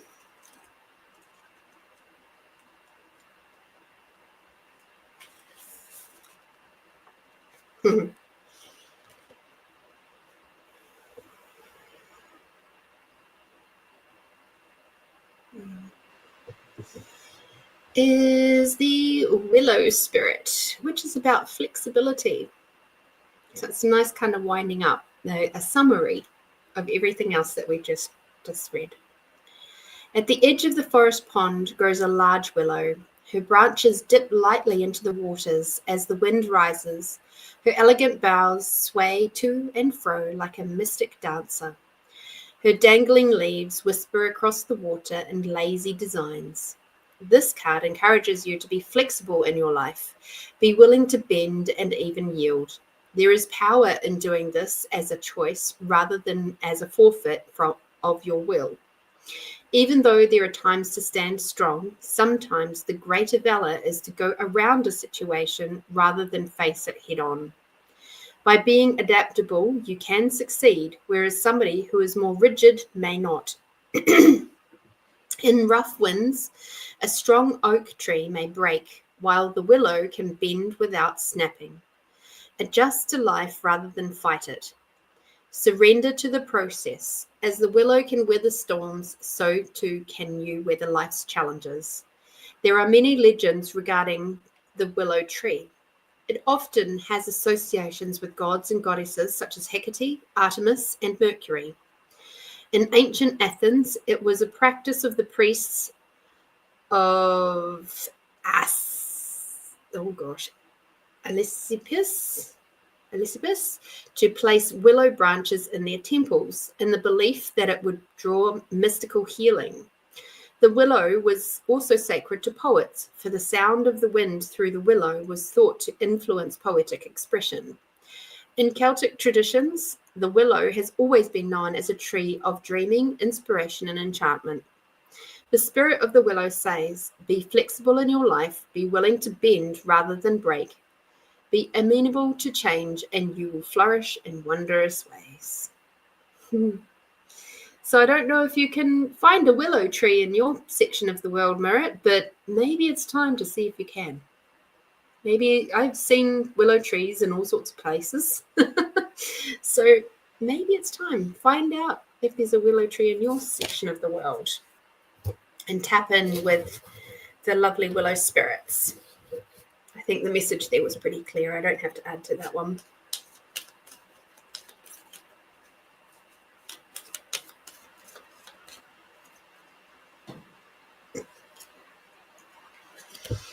Open-hearted is your yummy card. Okay. And throughout that reading, you'll notice that I was like, you have a lot of energy stuck in your throat. You have to figure out a way for you that's going to help you get it out. I don't know if you have ever tried primal screaming. That's really helpful. It can be tricky if you're in a spot where there's a lot of people around, because then people get worried. So sometimes what's actually easier to do is to do a screaming, but into a pillow, just to muffle the sound a little bit. But you've got a lot of energy stuck here, and it has to come out. And it's not going to help, like a gentle massage is not going to do the thing. This has to be worked out.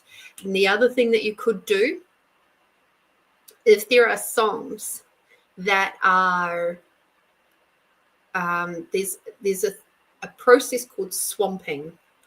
And this process of swamping is where you take a angry song, you take a more sad song, and then you take a gentle loving song, and you play them in that order, and you move your body.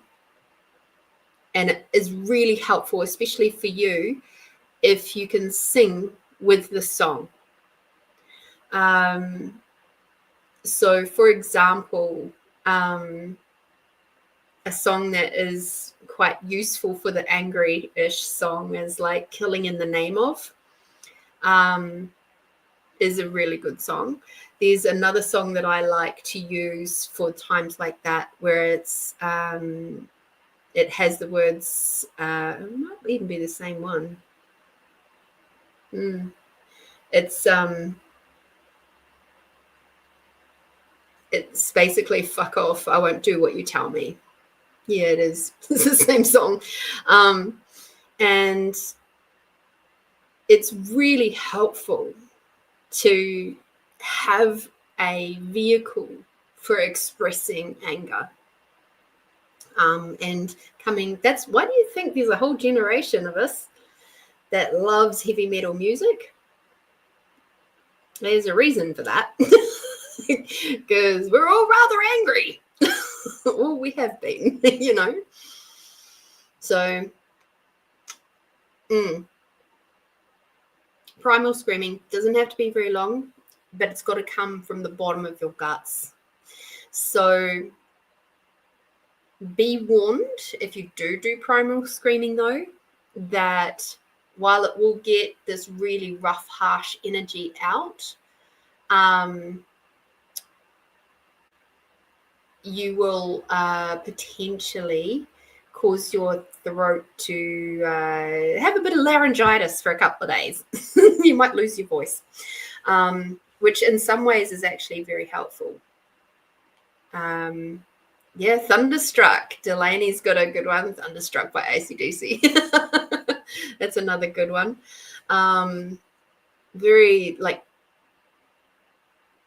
There's a few songs that I use. I can't think of too many at the moment because I'm not in the right headspace for thinking about that sort of thing. But yeah, find a heavy song, but then move it into a saddish song, and then into a loving song. So for example, the loving song that I really like is I think I might have a playlist with those sorts of things in it. Where are you?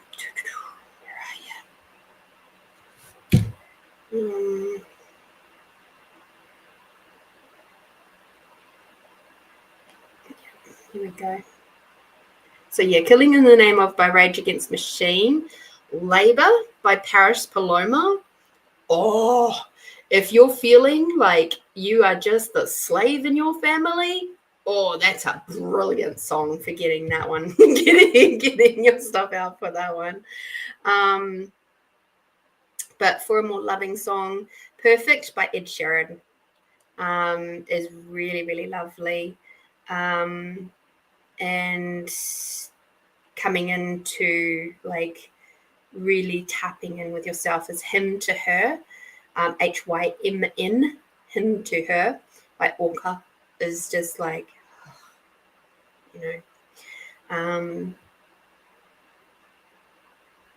and for the sad songs, like it just depends on which songs make you sort of tear up and cry and things like that. That just helps to tap into that side of the emotional process. Because quite often after anger, we have sadness and we don't let either of them process properly. So it's good to do that. And what you do is you dance, you sing, you dance, you move your body, and you just allow yourself to move through. Our bodies as women especially, we are designed to move energy through our bodies, emotions through our bodies with movement, with dance, with walking, with sex, with like there's just all the ways that you can think of to move your body. That's why often, I don't know about you guys, but when I was in relationships and living with somebody and I got angry and I didn't feel like I could speak up and say anything, I would clean. I would angry clean and things would get done really, really fucking fast. and it was usually a pretty good sign to my partner at the time that something's up. It's like, oh, she's cleaning, like she's really scrubbing that bathroom. Shit, what have I done? So these days I have healthier ways of communicating, but that's but it's true. Like we require to move emotions through our bodies. Men also to a point have to move emotions through, but they do theirs in a slightly different way to what we do ours. So have a little think about that. Merritt, Killing Me Softly with his song by Roberta Flack. Yes. Cool. That's a lovely soft song. I'm sure we could come up with between everybody that's online right now, could come up with some really amazing songs and incredible playlist to move emotions through. And when you know that you're doing it, when you're doing it consciously, God, it makes such a difference. And I remember the first few times I did the swamping process and it felt really weird. And I was doing it with a bunch of people, but we were doing it online and people from around the world and we're all doing it together. And yeah, it was weird, but it was good. It was so good. And, because quite often you're dancing with your eyes closed, so you don't see anybody else anyway. All right. Beautiful. Thank you so much for your kind donation. I'm so super grateful for you, Marat, and welcome. Welcome to the reading side of the podcast. Delaney, 100%, as us women required to have ways to release frustrations and emotions. Yes, we do. Yes. It's not healthy to, bottle them up. Not for us, not for men. Men tend to move their stuff with movement, but it's a different kind of movement. So that's why guys will quite often, they love their fast cars. They love going for really big runs. They like pushing their bodies in that more sort of like big way. Motorbikes is a great way for men to work their emotions and energies through, because the air around them is moving, but also they're having to maintain control of the bike, which is helping them to maintain that level of stability that they require to have in life. So motorbike riding is actually really, really good for guys if they're into that sort of thing. Yeah, wouldn't thought I'd ever say that, but there you go.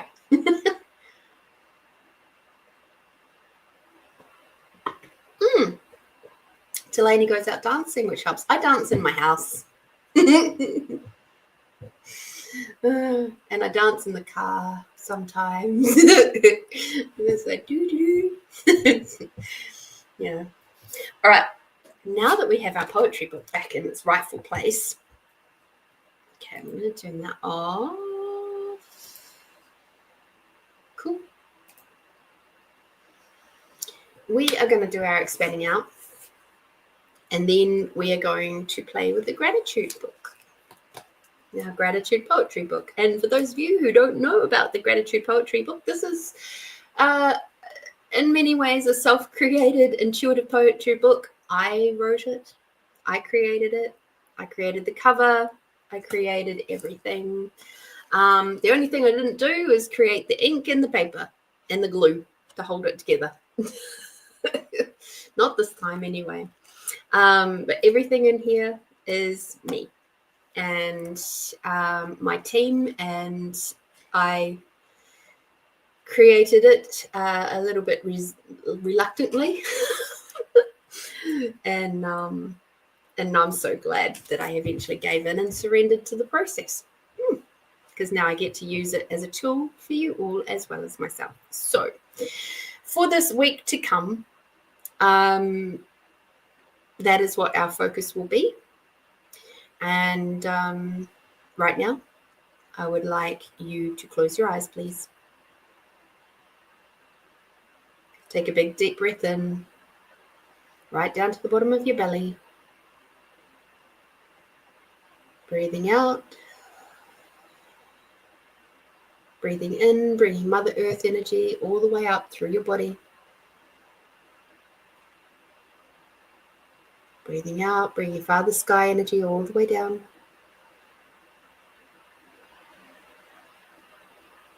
Breathing in, bringing Mother Earth and the unconditional love all the way up. And breathing out, bringing Father Sky and the gratitude for everything and everyone all the way down. And now becoming aware of your body, allowing your shoulders to drop, releasing some of that tension. Become aware of the air around you, how your body is positioned, expanding out your awareness in a big bubble, bigger than the building that you're in, up into the sky, down into the earth.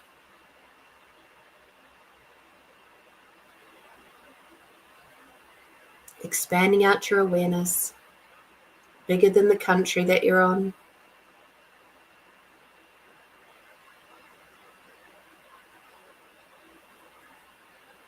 Bigger than the planet.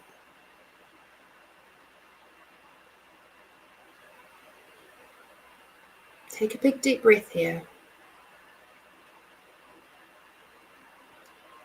And allow your body just to relax into the knowing of the awareness of others that are joining you right now.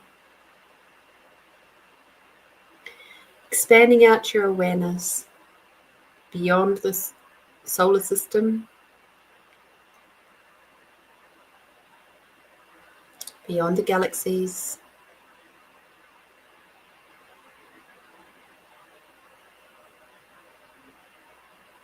and beyond the universes. Taking a big, deep breath out, in and out.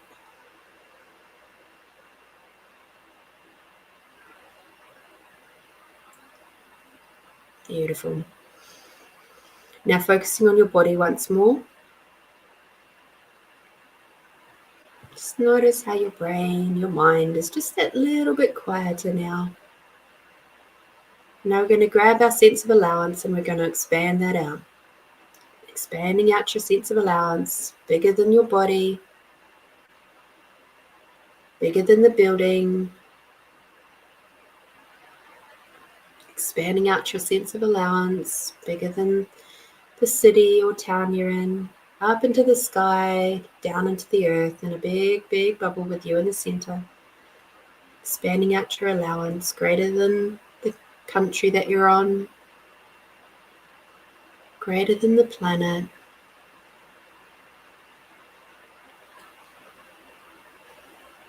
Expanding out your allowance, greater than the solar system, greater than the planet galaxies, greater than the universes, and now expanding out your allowance, greater than your awareness. Take a big deep breath in and out, and just allow your entire body just to relax. And in this space, you can now easily tap in with your spirit team, with your higher self, all that you are, all, and into the collective as well, the collective knowledge.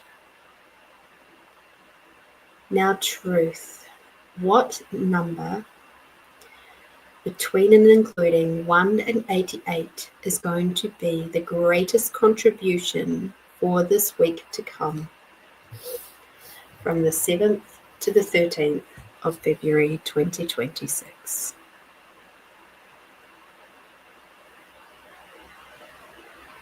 Okay. When you're ready, open your eyes and pop that number into the chat, please.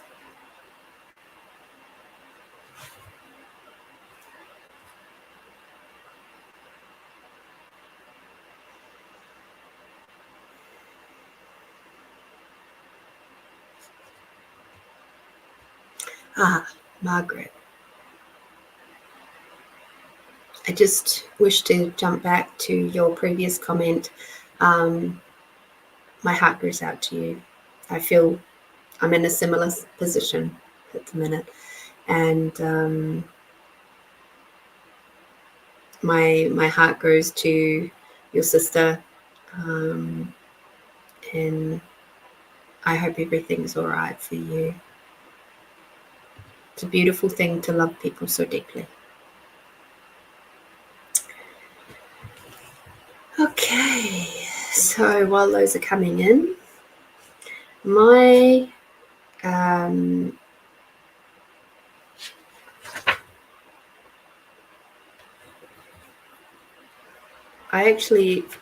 I have,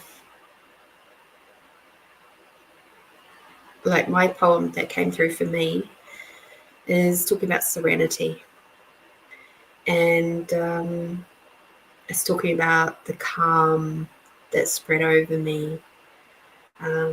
Just as the ocean after a storm, this peace I embrace unquestioningly, along with this feeling of wholeness. So for me, it's a gentle reminder to say, please come back to that place of serenity and calmness, because this week is likely to be fairly challenging still.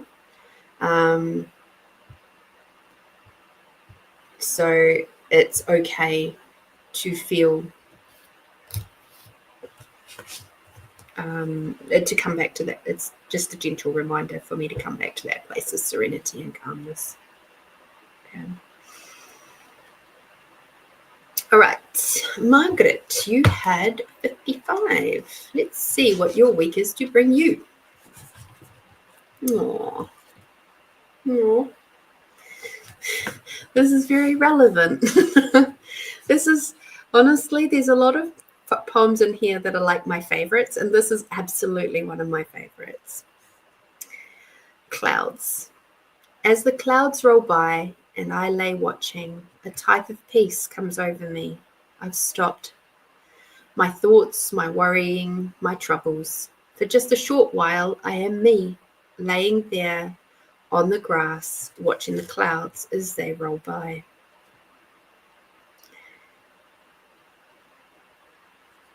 So for you, Margaret, whatever is happening, please take some moments to find,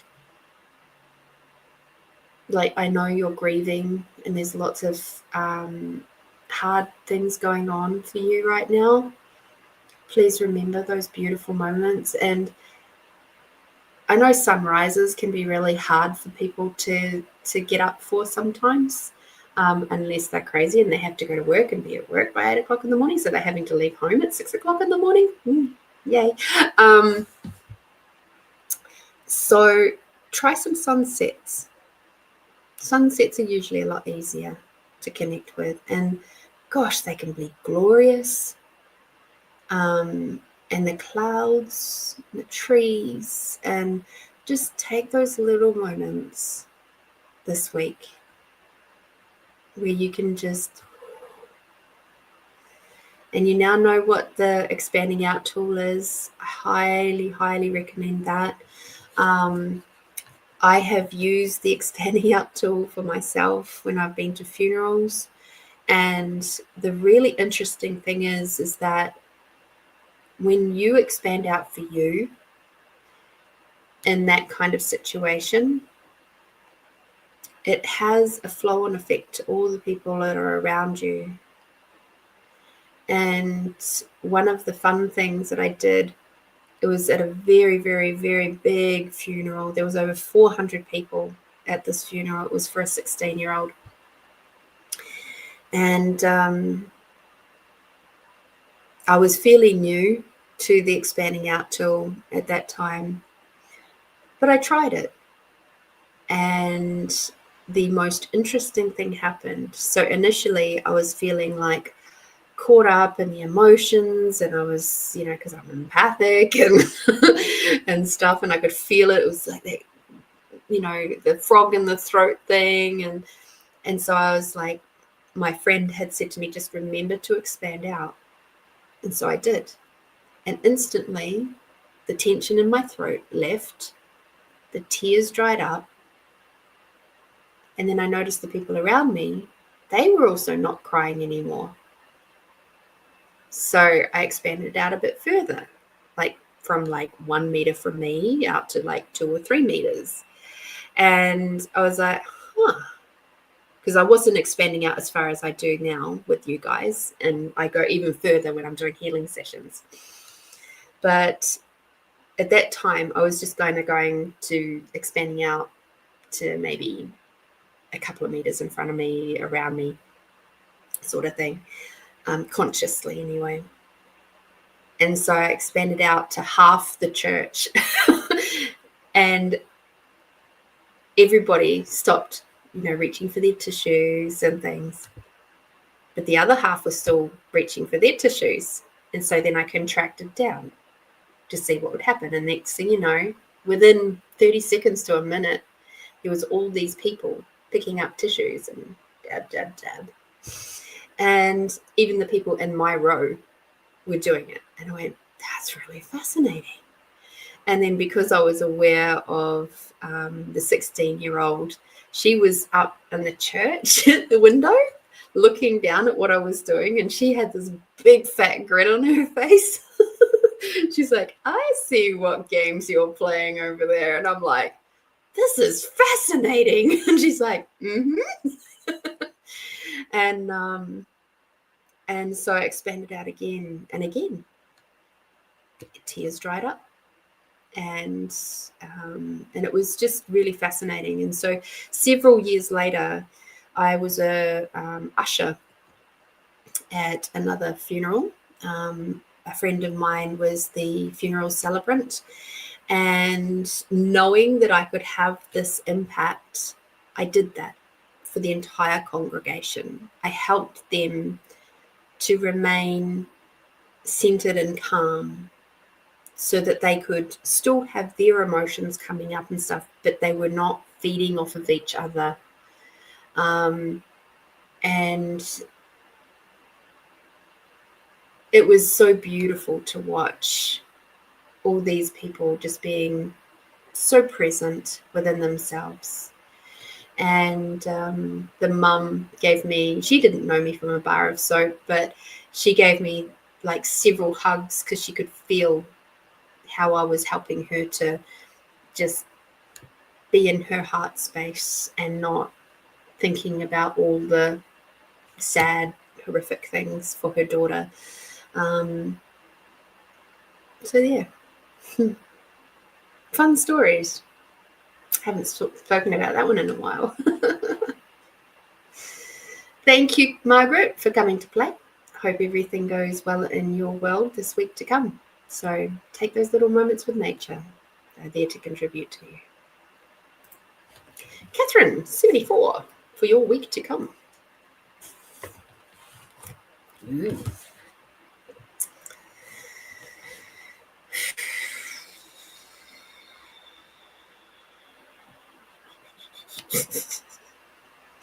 All right. The blurb at the bottom actually feels more relevant for you, but I'll read the poem at the top first. Why do we fall? We fall for the wrong guy, wrong job, wrong food, wrong drink, wrong clothes. We are looking for love, admiration, acceptance. We fill the loneliness with distractions, people, lust, purchases, substances, when all we really desire is uncompromised love. And here's the blurb. A reflection on unconscious choices versus expansive choices.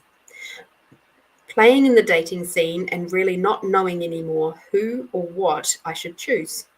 Really not knowing what I desired to create, and so flitting from thing to thing, person to person, hoping that something would eventually stick.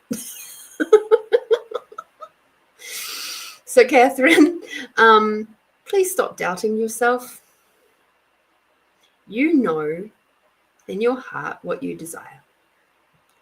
And it's only when we get caught up in the opinions of others that we start to doubt ourselves, that we stop listening to our intuition, that we, start being sucked in by other people's opinions and stuff.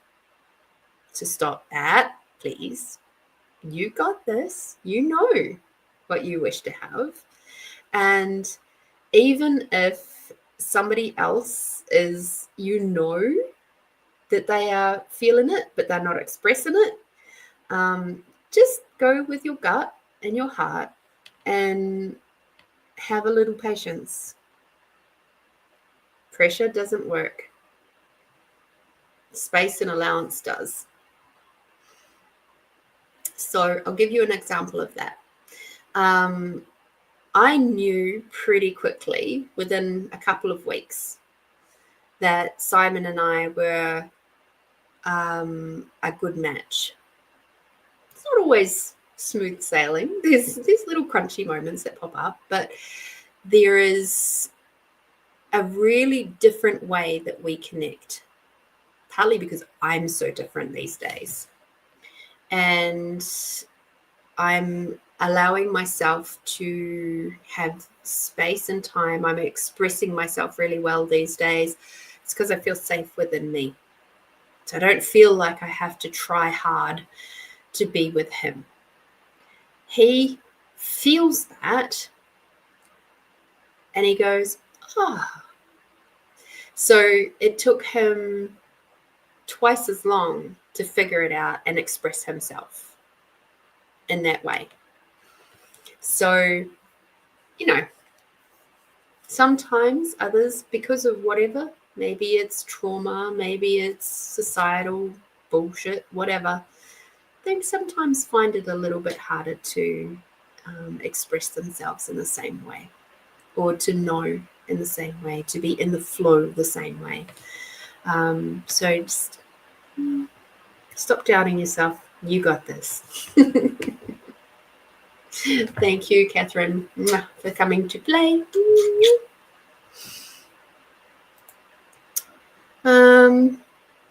Margaret says, thank you. I know that what has happened, there was a death of two things and a rebirth of something new.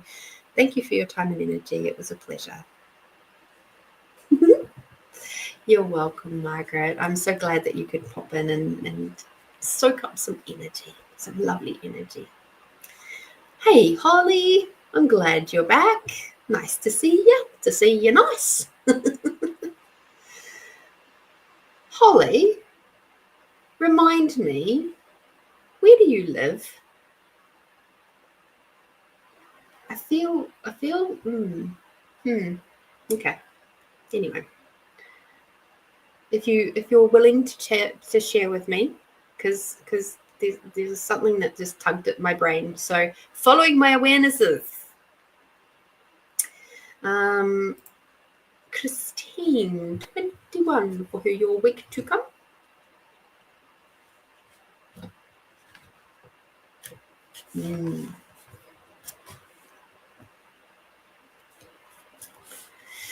Tears. In these days of my life, I want everything to remain, not get worse. No more wars, no more loss, no more heartache. I desire peace, happiness, and laughter. I desire companionship and harmony. In my time, I see so much hurt and sadness that I want to take it all away, put it in a package, and never see it again. So then everyone would be happy and never have to see the tears of sadness again. Christine, you are processing through a lot of deep, heavy emotional stuff right now. You are preparing for the imminent, eventual death of your dad, and your body knows how much that's going to shift and change for you and your world. So in a lot of ways, your body is preparing. Your heart is preparing for that moment. And even if it doesn't happen for another 5 or more years, your body is preparing you now, which is why you're feeling your emotions so deeply right now. And why it feels like you don't want things to keep going the way they are. You want things to change, don't want things to change, and it's okay. Or rather, you would rather they change for the good. It's perfectly normal. It's perfectly normal. So coming back to our reading from the start of the show for the collective, allow the flow and synchronicity into your life. Improve your vision. You've got third eye stuff going on, and calm. Find those moments of calm.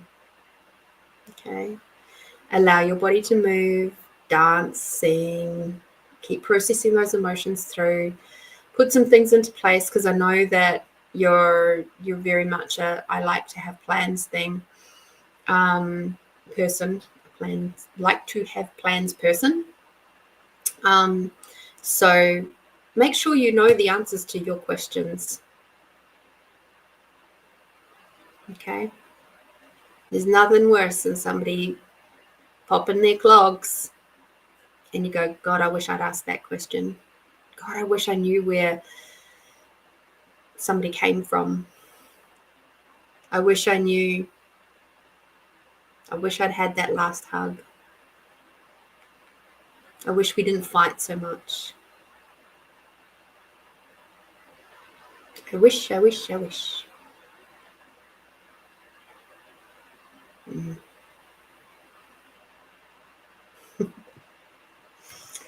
Okay.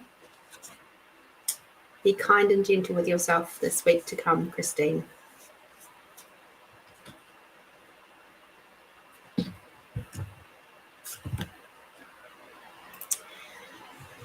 Delaney, number 4.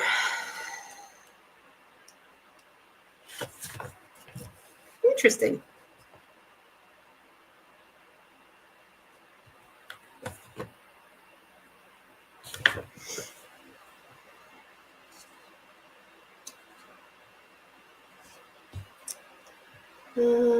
Just checking in.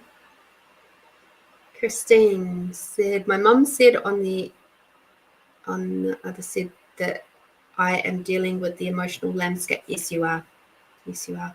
Catherine, interesting reading. Thank you. I'll be patient. Appreciate sharing with us, Lorene. You're welcome, Catherine. Yeah. Love it. Love it, love it, love it.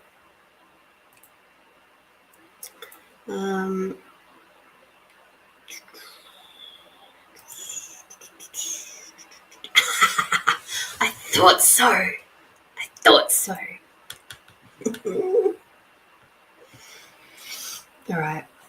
Holly, no need to tell me where you're from because I my brain tugged in the right direction and I already know. Nice to have it confirmed for myself, though. Grandmothers. Grandmothers are the role models for their grandchildren. This is for Delaney. They teach the children their knowledge and skills. They don't have to be the ones to discipline the children, but they have the job of giving lots of love. The things which they teach their grandchildren will stay with them always, from that little piece of advice to how to lick a plate in style. The wonderful thing about grandmothers is that they can be so different. While one may stay home and bake, while the other may be out running a marathon. But both love their grandchildren just as much. The love from one grandmother can never be compared. It is very unique and will remain that way forever. Delaney, this is a message from beyond. This is a message from your ancestral grandmothers. Let me see which side. Father's side. And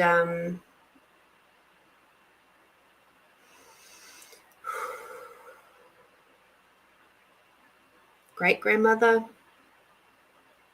So your great-great-grandmother, so your great-grandmother is coming through on your dad's side.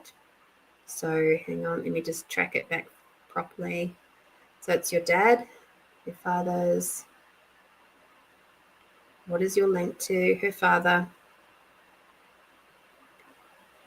Father's mother's mother. Okay. So your maternal paternal side. So if you can track that back to your father's mother's mother.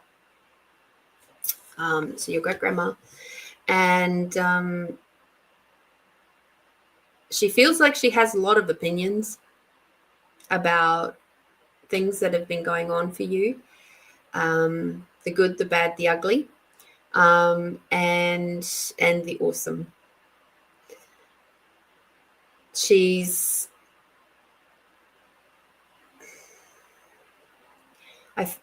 The sense that I'm getting with her is that she was a very strict lady, probably quite hard on her children, and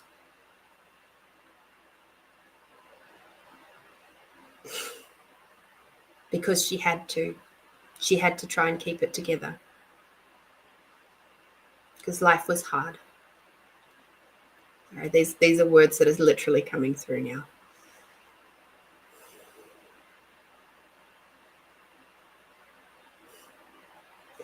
But she wishes to say to you directly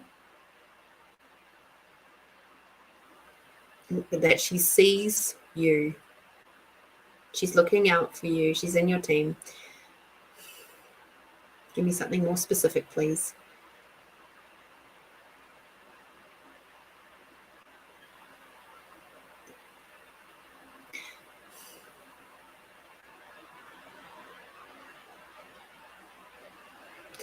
What she's showing me is a picture of like you sitting in bed by yourself,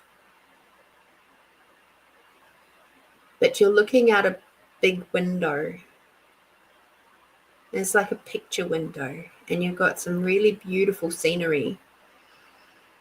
And she's saying that she loves it when you do that. She loves when you take those moments to stop and just enjoy what's around you, because everything goes so fast.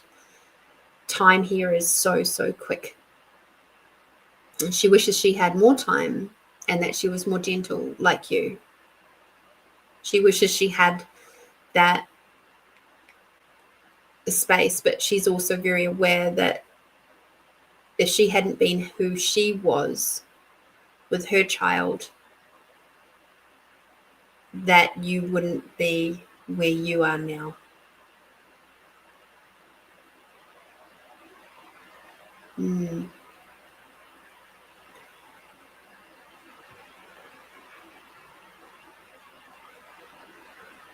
Wow. Yeah. Strong-minded and strict. Yes. Yes, yes, yes. She's yeah, there's a great sadness with her.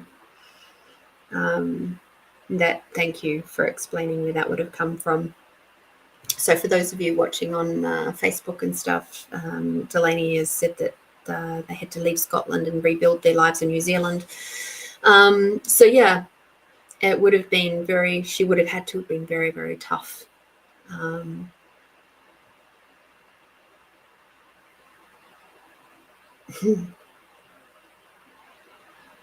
That also explains the accent that's coming through, so thank you.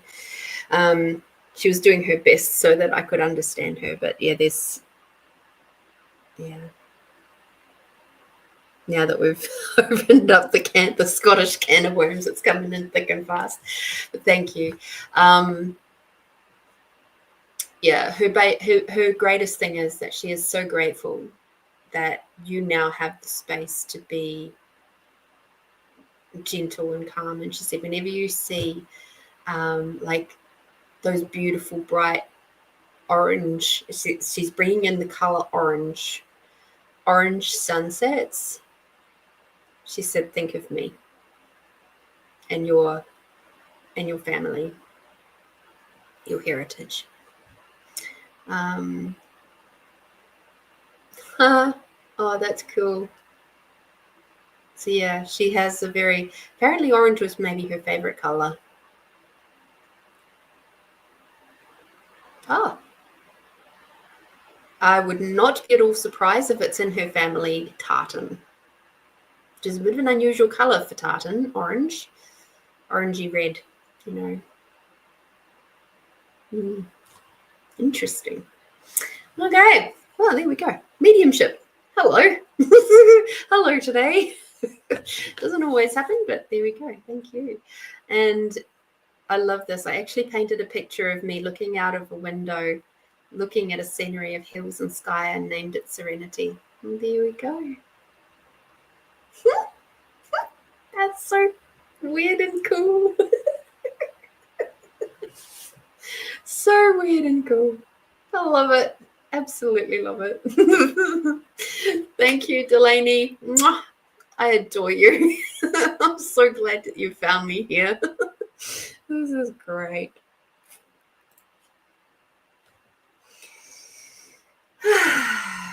Okay.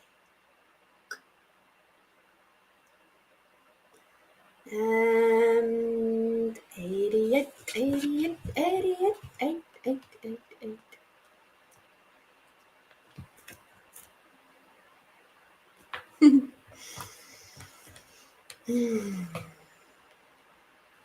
Hang on just a second before I jump over to Marit.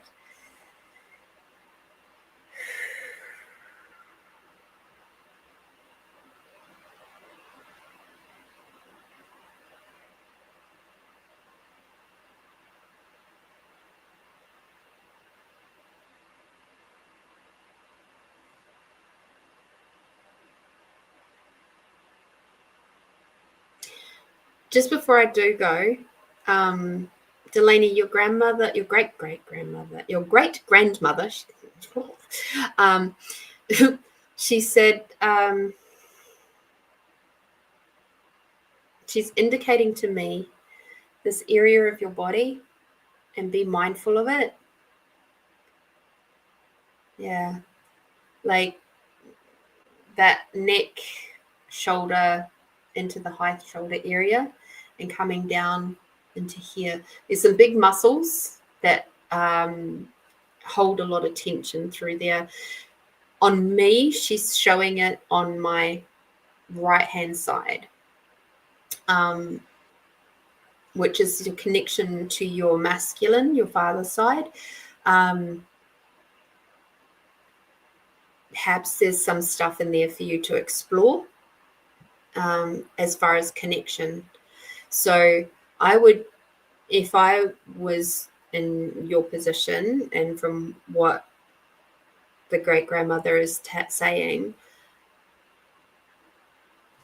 there's energy, family lineage energy that is locked away in these muscles for you, waiting for you to uncover and explore it. Okay, so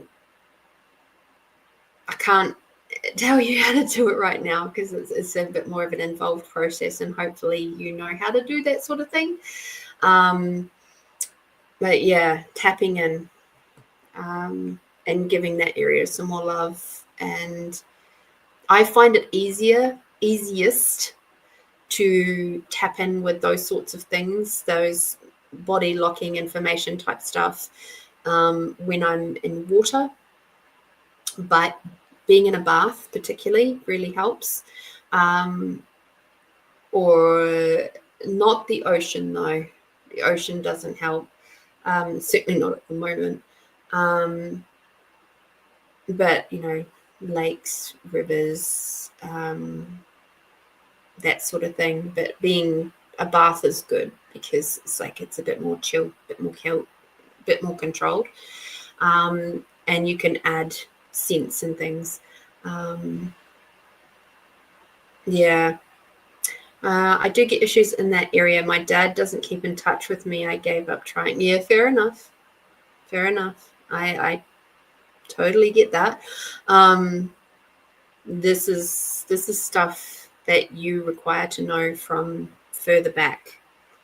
And in uncovering that, you know, like I would, if I was doing an energy healing session with you, it would be easy. I'd just like do my magic and would figure that out pretty quick. Not appropriate to do it in this space here.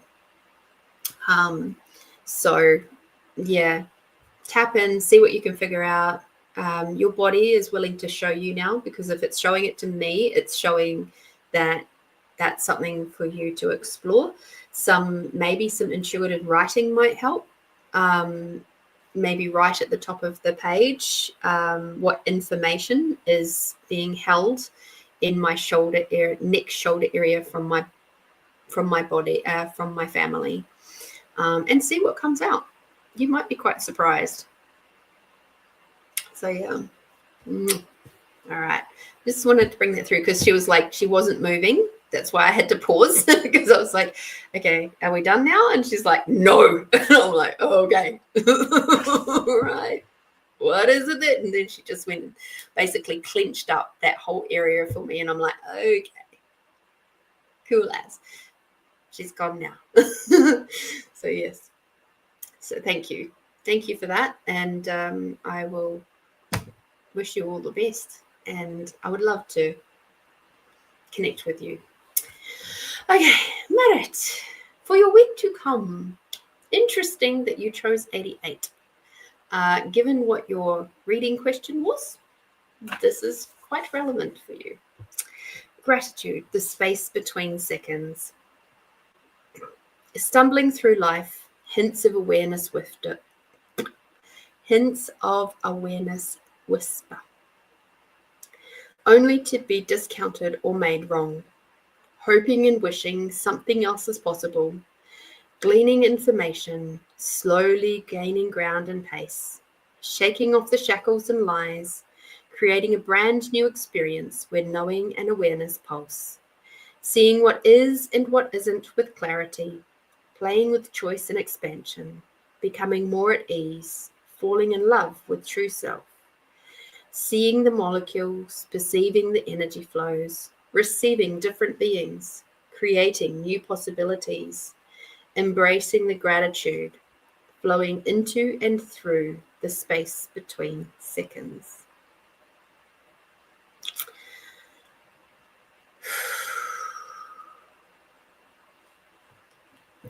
Right now for you, Marit, it's time for you to feel safe enough within and to fall in love with your true self.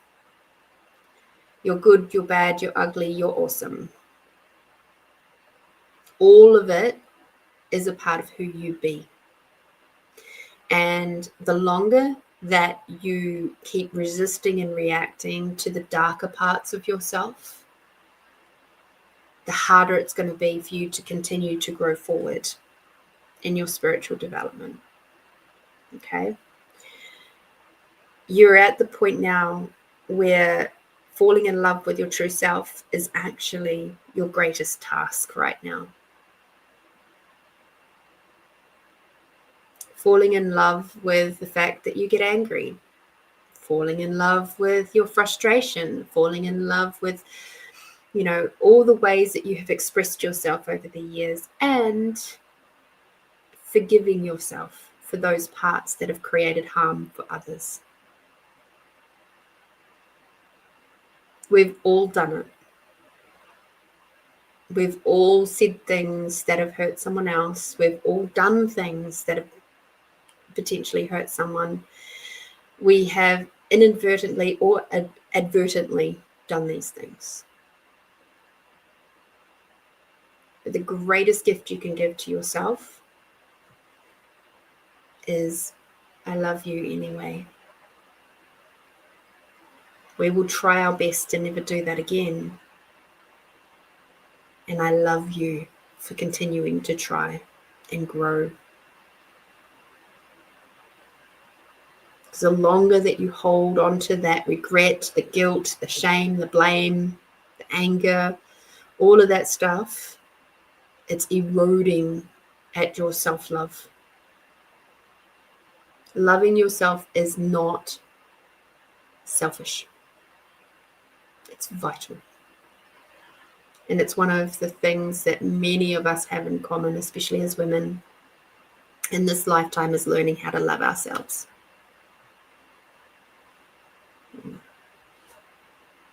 Okay. So for this week to come, be aware of that. Be aware of where you might be judging yourself or beating yourself up for things that have been in the past. Okay. This is a really interesting poem. It was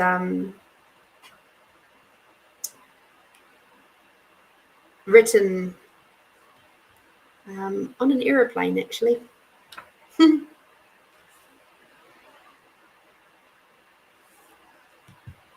As I was coming back from New Zealand.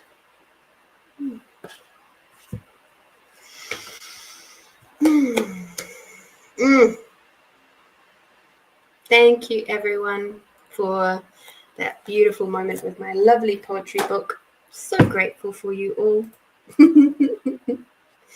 And thank you, Marit, for coming to play. All right, my lovelies. I wasn't sure I was going to do a meditation tonight, but I've just been told it. Yes. Yes, I have to. We're going to be keeping it fairly short-ish tonight. And we're going to be using these cards or the colors from our reading at the start, which ironically is kind of the colors that's in the background, loosely. If it had been yellow instead of coral, then it absolutely would have been. But here we go. So how fascinating.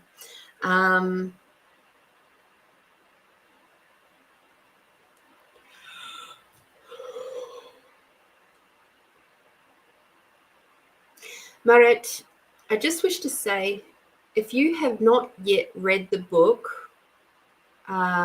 Zero Limits by,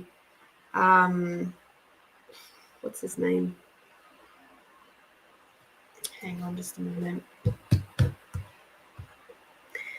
Zero Limits.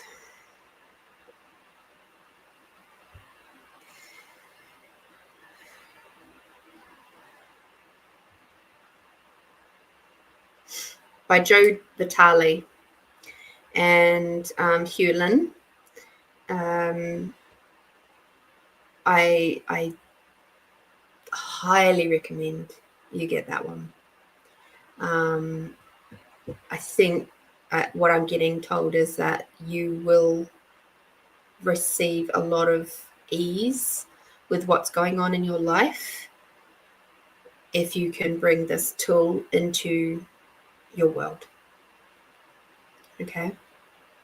But that book of Zero Limits is talking about Ho'oponopono and the tool of Ho'oponopono, how it came about, how, you know, Dr. Joe Vitale and Dr.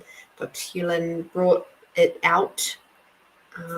It's a Hawaiian tool and healing tool.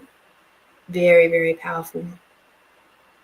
And for ourselves and for others, and helps us to comprehend how the energy of forgiveness works in a really different way. I'd not heard it spoken about like this before. So there we go. All right. Let us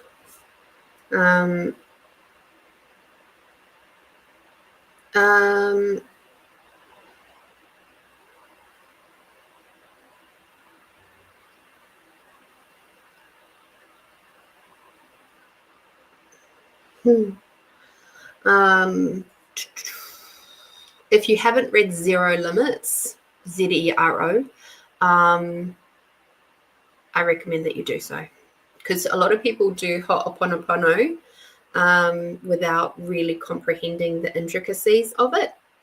And I've also done the Ho'oponopono course as well. So as a certified practitioner of it,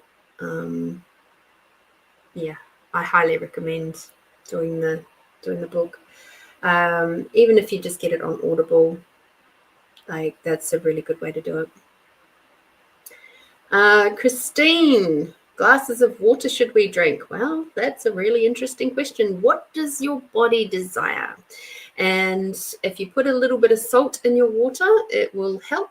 And I'm talking about Himalayan or Celtic sea salt or something like that, not manufactured salt from like general table salt, which has crazy shit in it. It depends on a few things. One of them being your levels of exercise, and also how much, so lots of things. I'm not even going to talk about your body weight or size or BMI or anything like that. For me, it depends on, number one, how much exercise am I doing in a day? Number two, how much junk food have I eaten in a day? If I've had no junk food, then my water intake tends to be a lot less. Then because my body isn't requiring to flush it out as much. I personally drink a litre of warm water in the morning. The first thing I do is wake up and I, go and grab 1 litre of warm water. It's about 4 cups or 32 ounces, I think.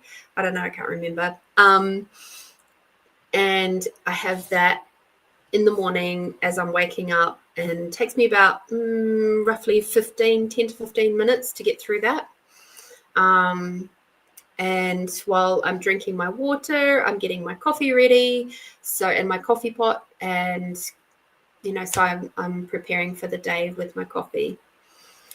Over the day, depending on what is happening, I will drink anywhere between a further 1 to 3 litres of water in the day. If I'm at work and it's hot, then I will drink 3 liters, up to 3 liters of water in the day. If it's not so hot, it might only be 1 or 2 liters. Today, for example, it's been just a little over a liter during the day.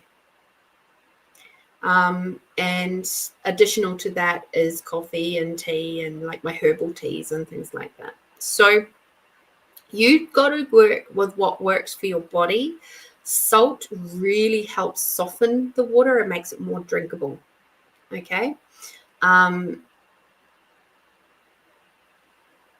water is easier on your digestive system.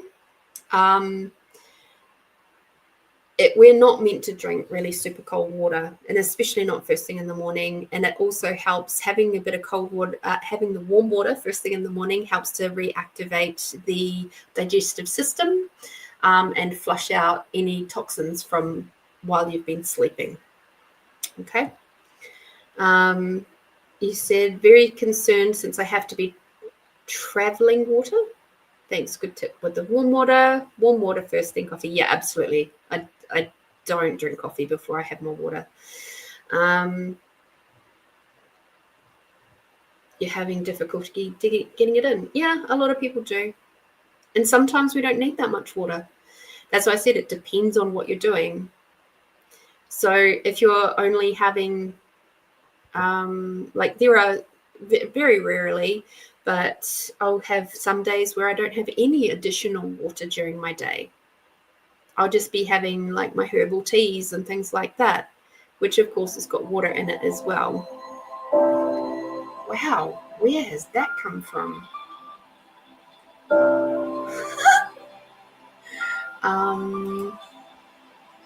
Hang on, guys. I have no idea where that music's coming from. I don't know. I didn't touch anything. That's hilarious.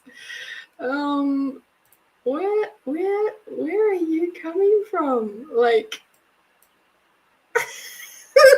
is it still there? Yeah, it's still there. I don't know where that's come from. Oh, that's hilarious. Oh, dearie me. Okay, I just figured it out. It's a video that I created from my trip to Uluru. Wow. I don't know how that happened.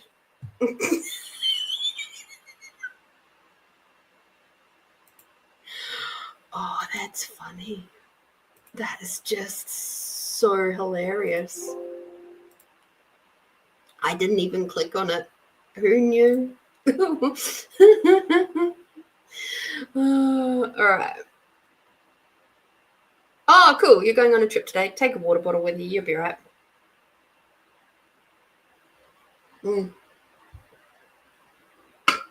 I have an awesome filter. And mine gets filtered and then it gets filtered again. So, because our town water here in Adelaide is a bit shit. So that's okay. All right. Meditation time. I'm ready for my meditation time. I've got a busy weekend coming up. So let's go. Closing your eyes, my loves.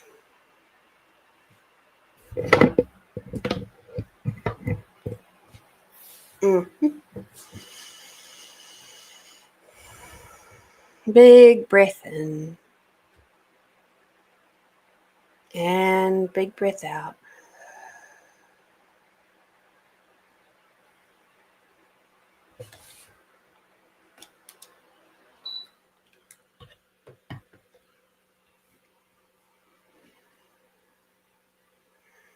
Taking the time now to check in with your body, sending some love from your heart space all the way to the top of your head, out to your fingertips, down your body, all the way down through your legs to your toes.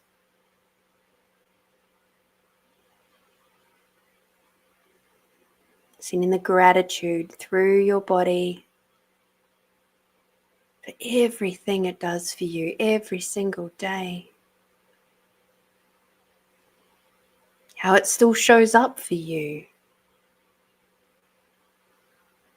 Even when we push too hard. Or maybe just to those limits.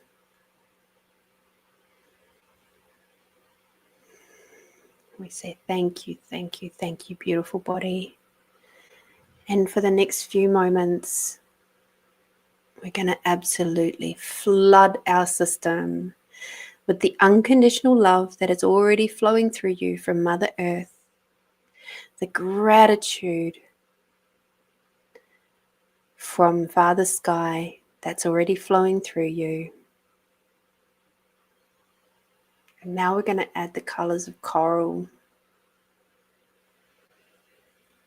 And imagine that there's a beautiful stream of light, a ribbon of light that is swirling around you right now. That beautiful bright orange corally color,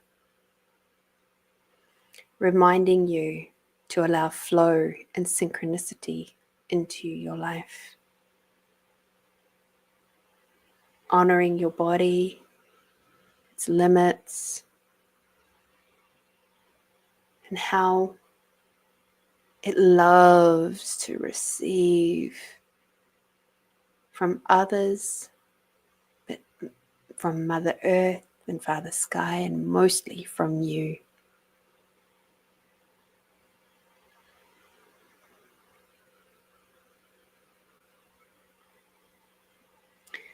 And now we'll bring in a stream of emerald, that deep, deep emerald from the ground. See it swelling up your body from Mother Earth. And as this deep emerald color moves up your body, it calms your cells. It calms your mind, your body, all the way up through your cells, swirling around, dancing with the ribbon of orange, of the coral orange. You can feel the little happy tickles as it moves up through the body alongside of the coral color, which is flowing down from above.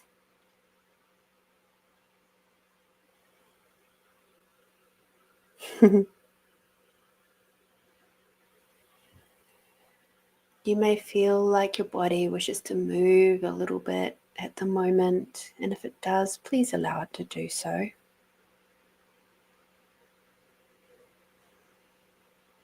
You might like to sway a little bit, side to side, back and forth.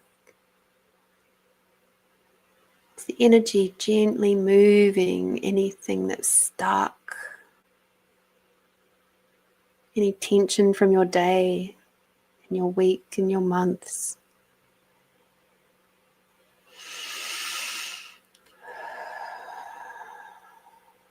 That green, that beautiful emerald green has moved all the way up through to your shoulders, down your arms to your fingertips, through your throat and your neck, and all the way up through to the crown.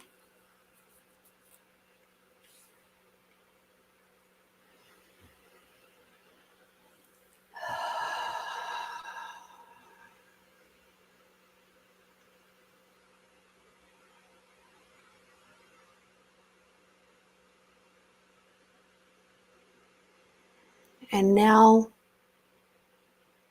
from the horizontal space, the color of indigo comes in. And while indigo is about improving your vision, as the indigo light surrounds you, and your body. It has points of contact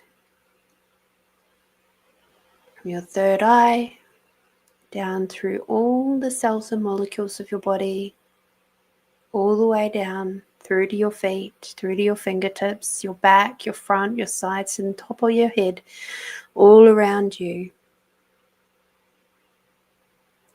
weaving its way in and around the coral and the emerald.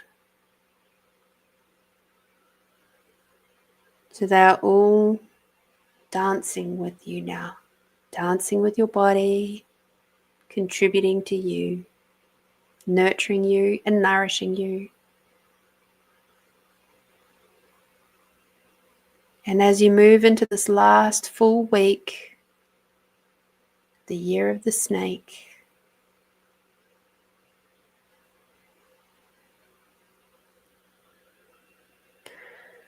remember, you can tap into this energy anytime. This week particularly, it's here to help contribute to your ease of moving through this last little shedding process. So as you move into the week to follow, you will be able to see with absolute clarity where you're going, what you're doing. You'll be very aware, but you'll be confidently and calmly aware of who and what is following you into this next week and into this next year.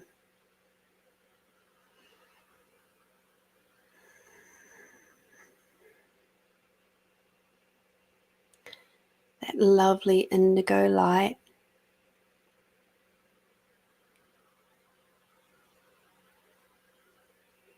is moving through and around in a way that we can't quite comprehend.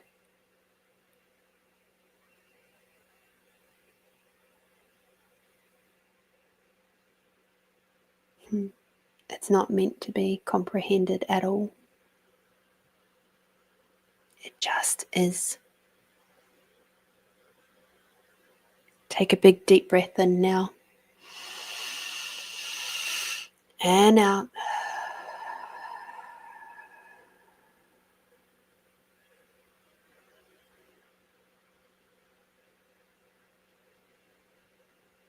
Allow yourself the kindness and the compassion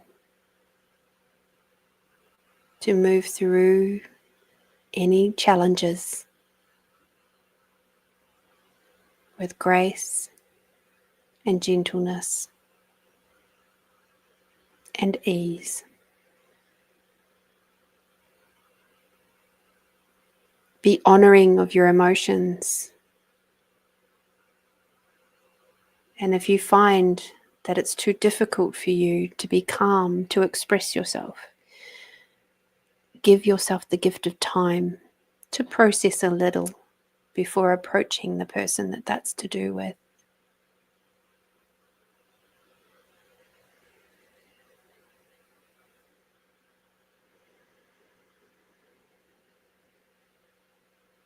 Rest when you require rest.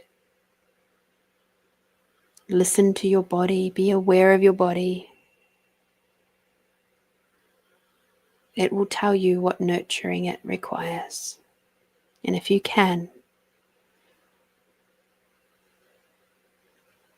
remember these colors: the coral, the indigo, and the emerald.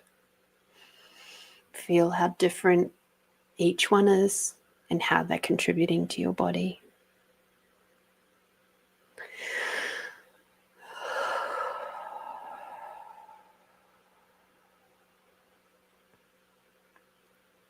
And over it all, the lovely pink opalescent light.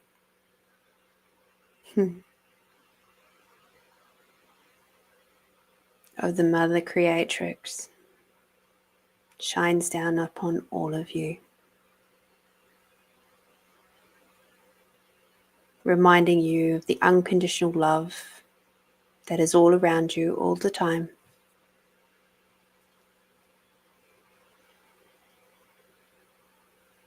And also the unconditional love that is within you, that you were created from. Long before your parents, it's the unconditional love that created you, your soul, your being.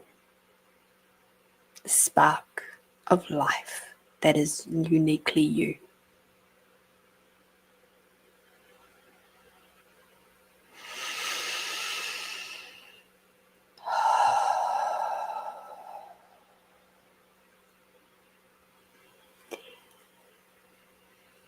Take a big deep breath in and out. When you're ready, open your eyes. I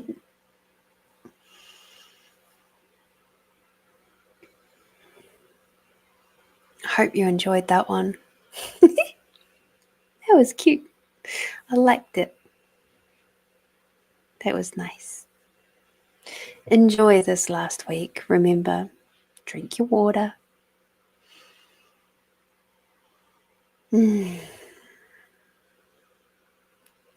Even in those times of challenge,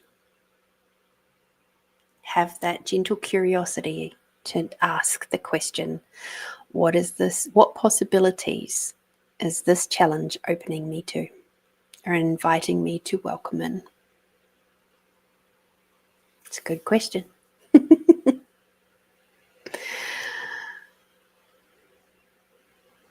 before we go, hi Paul. So nice to have you popping back into the show.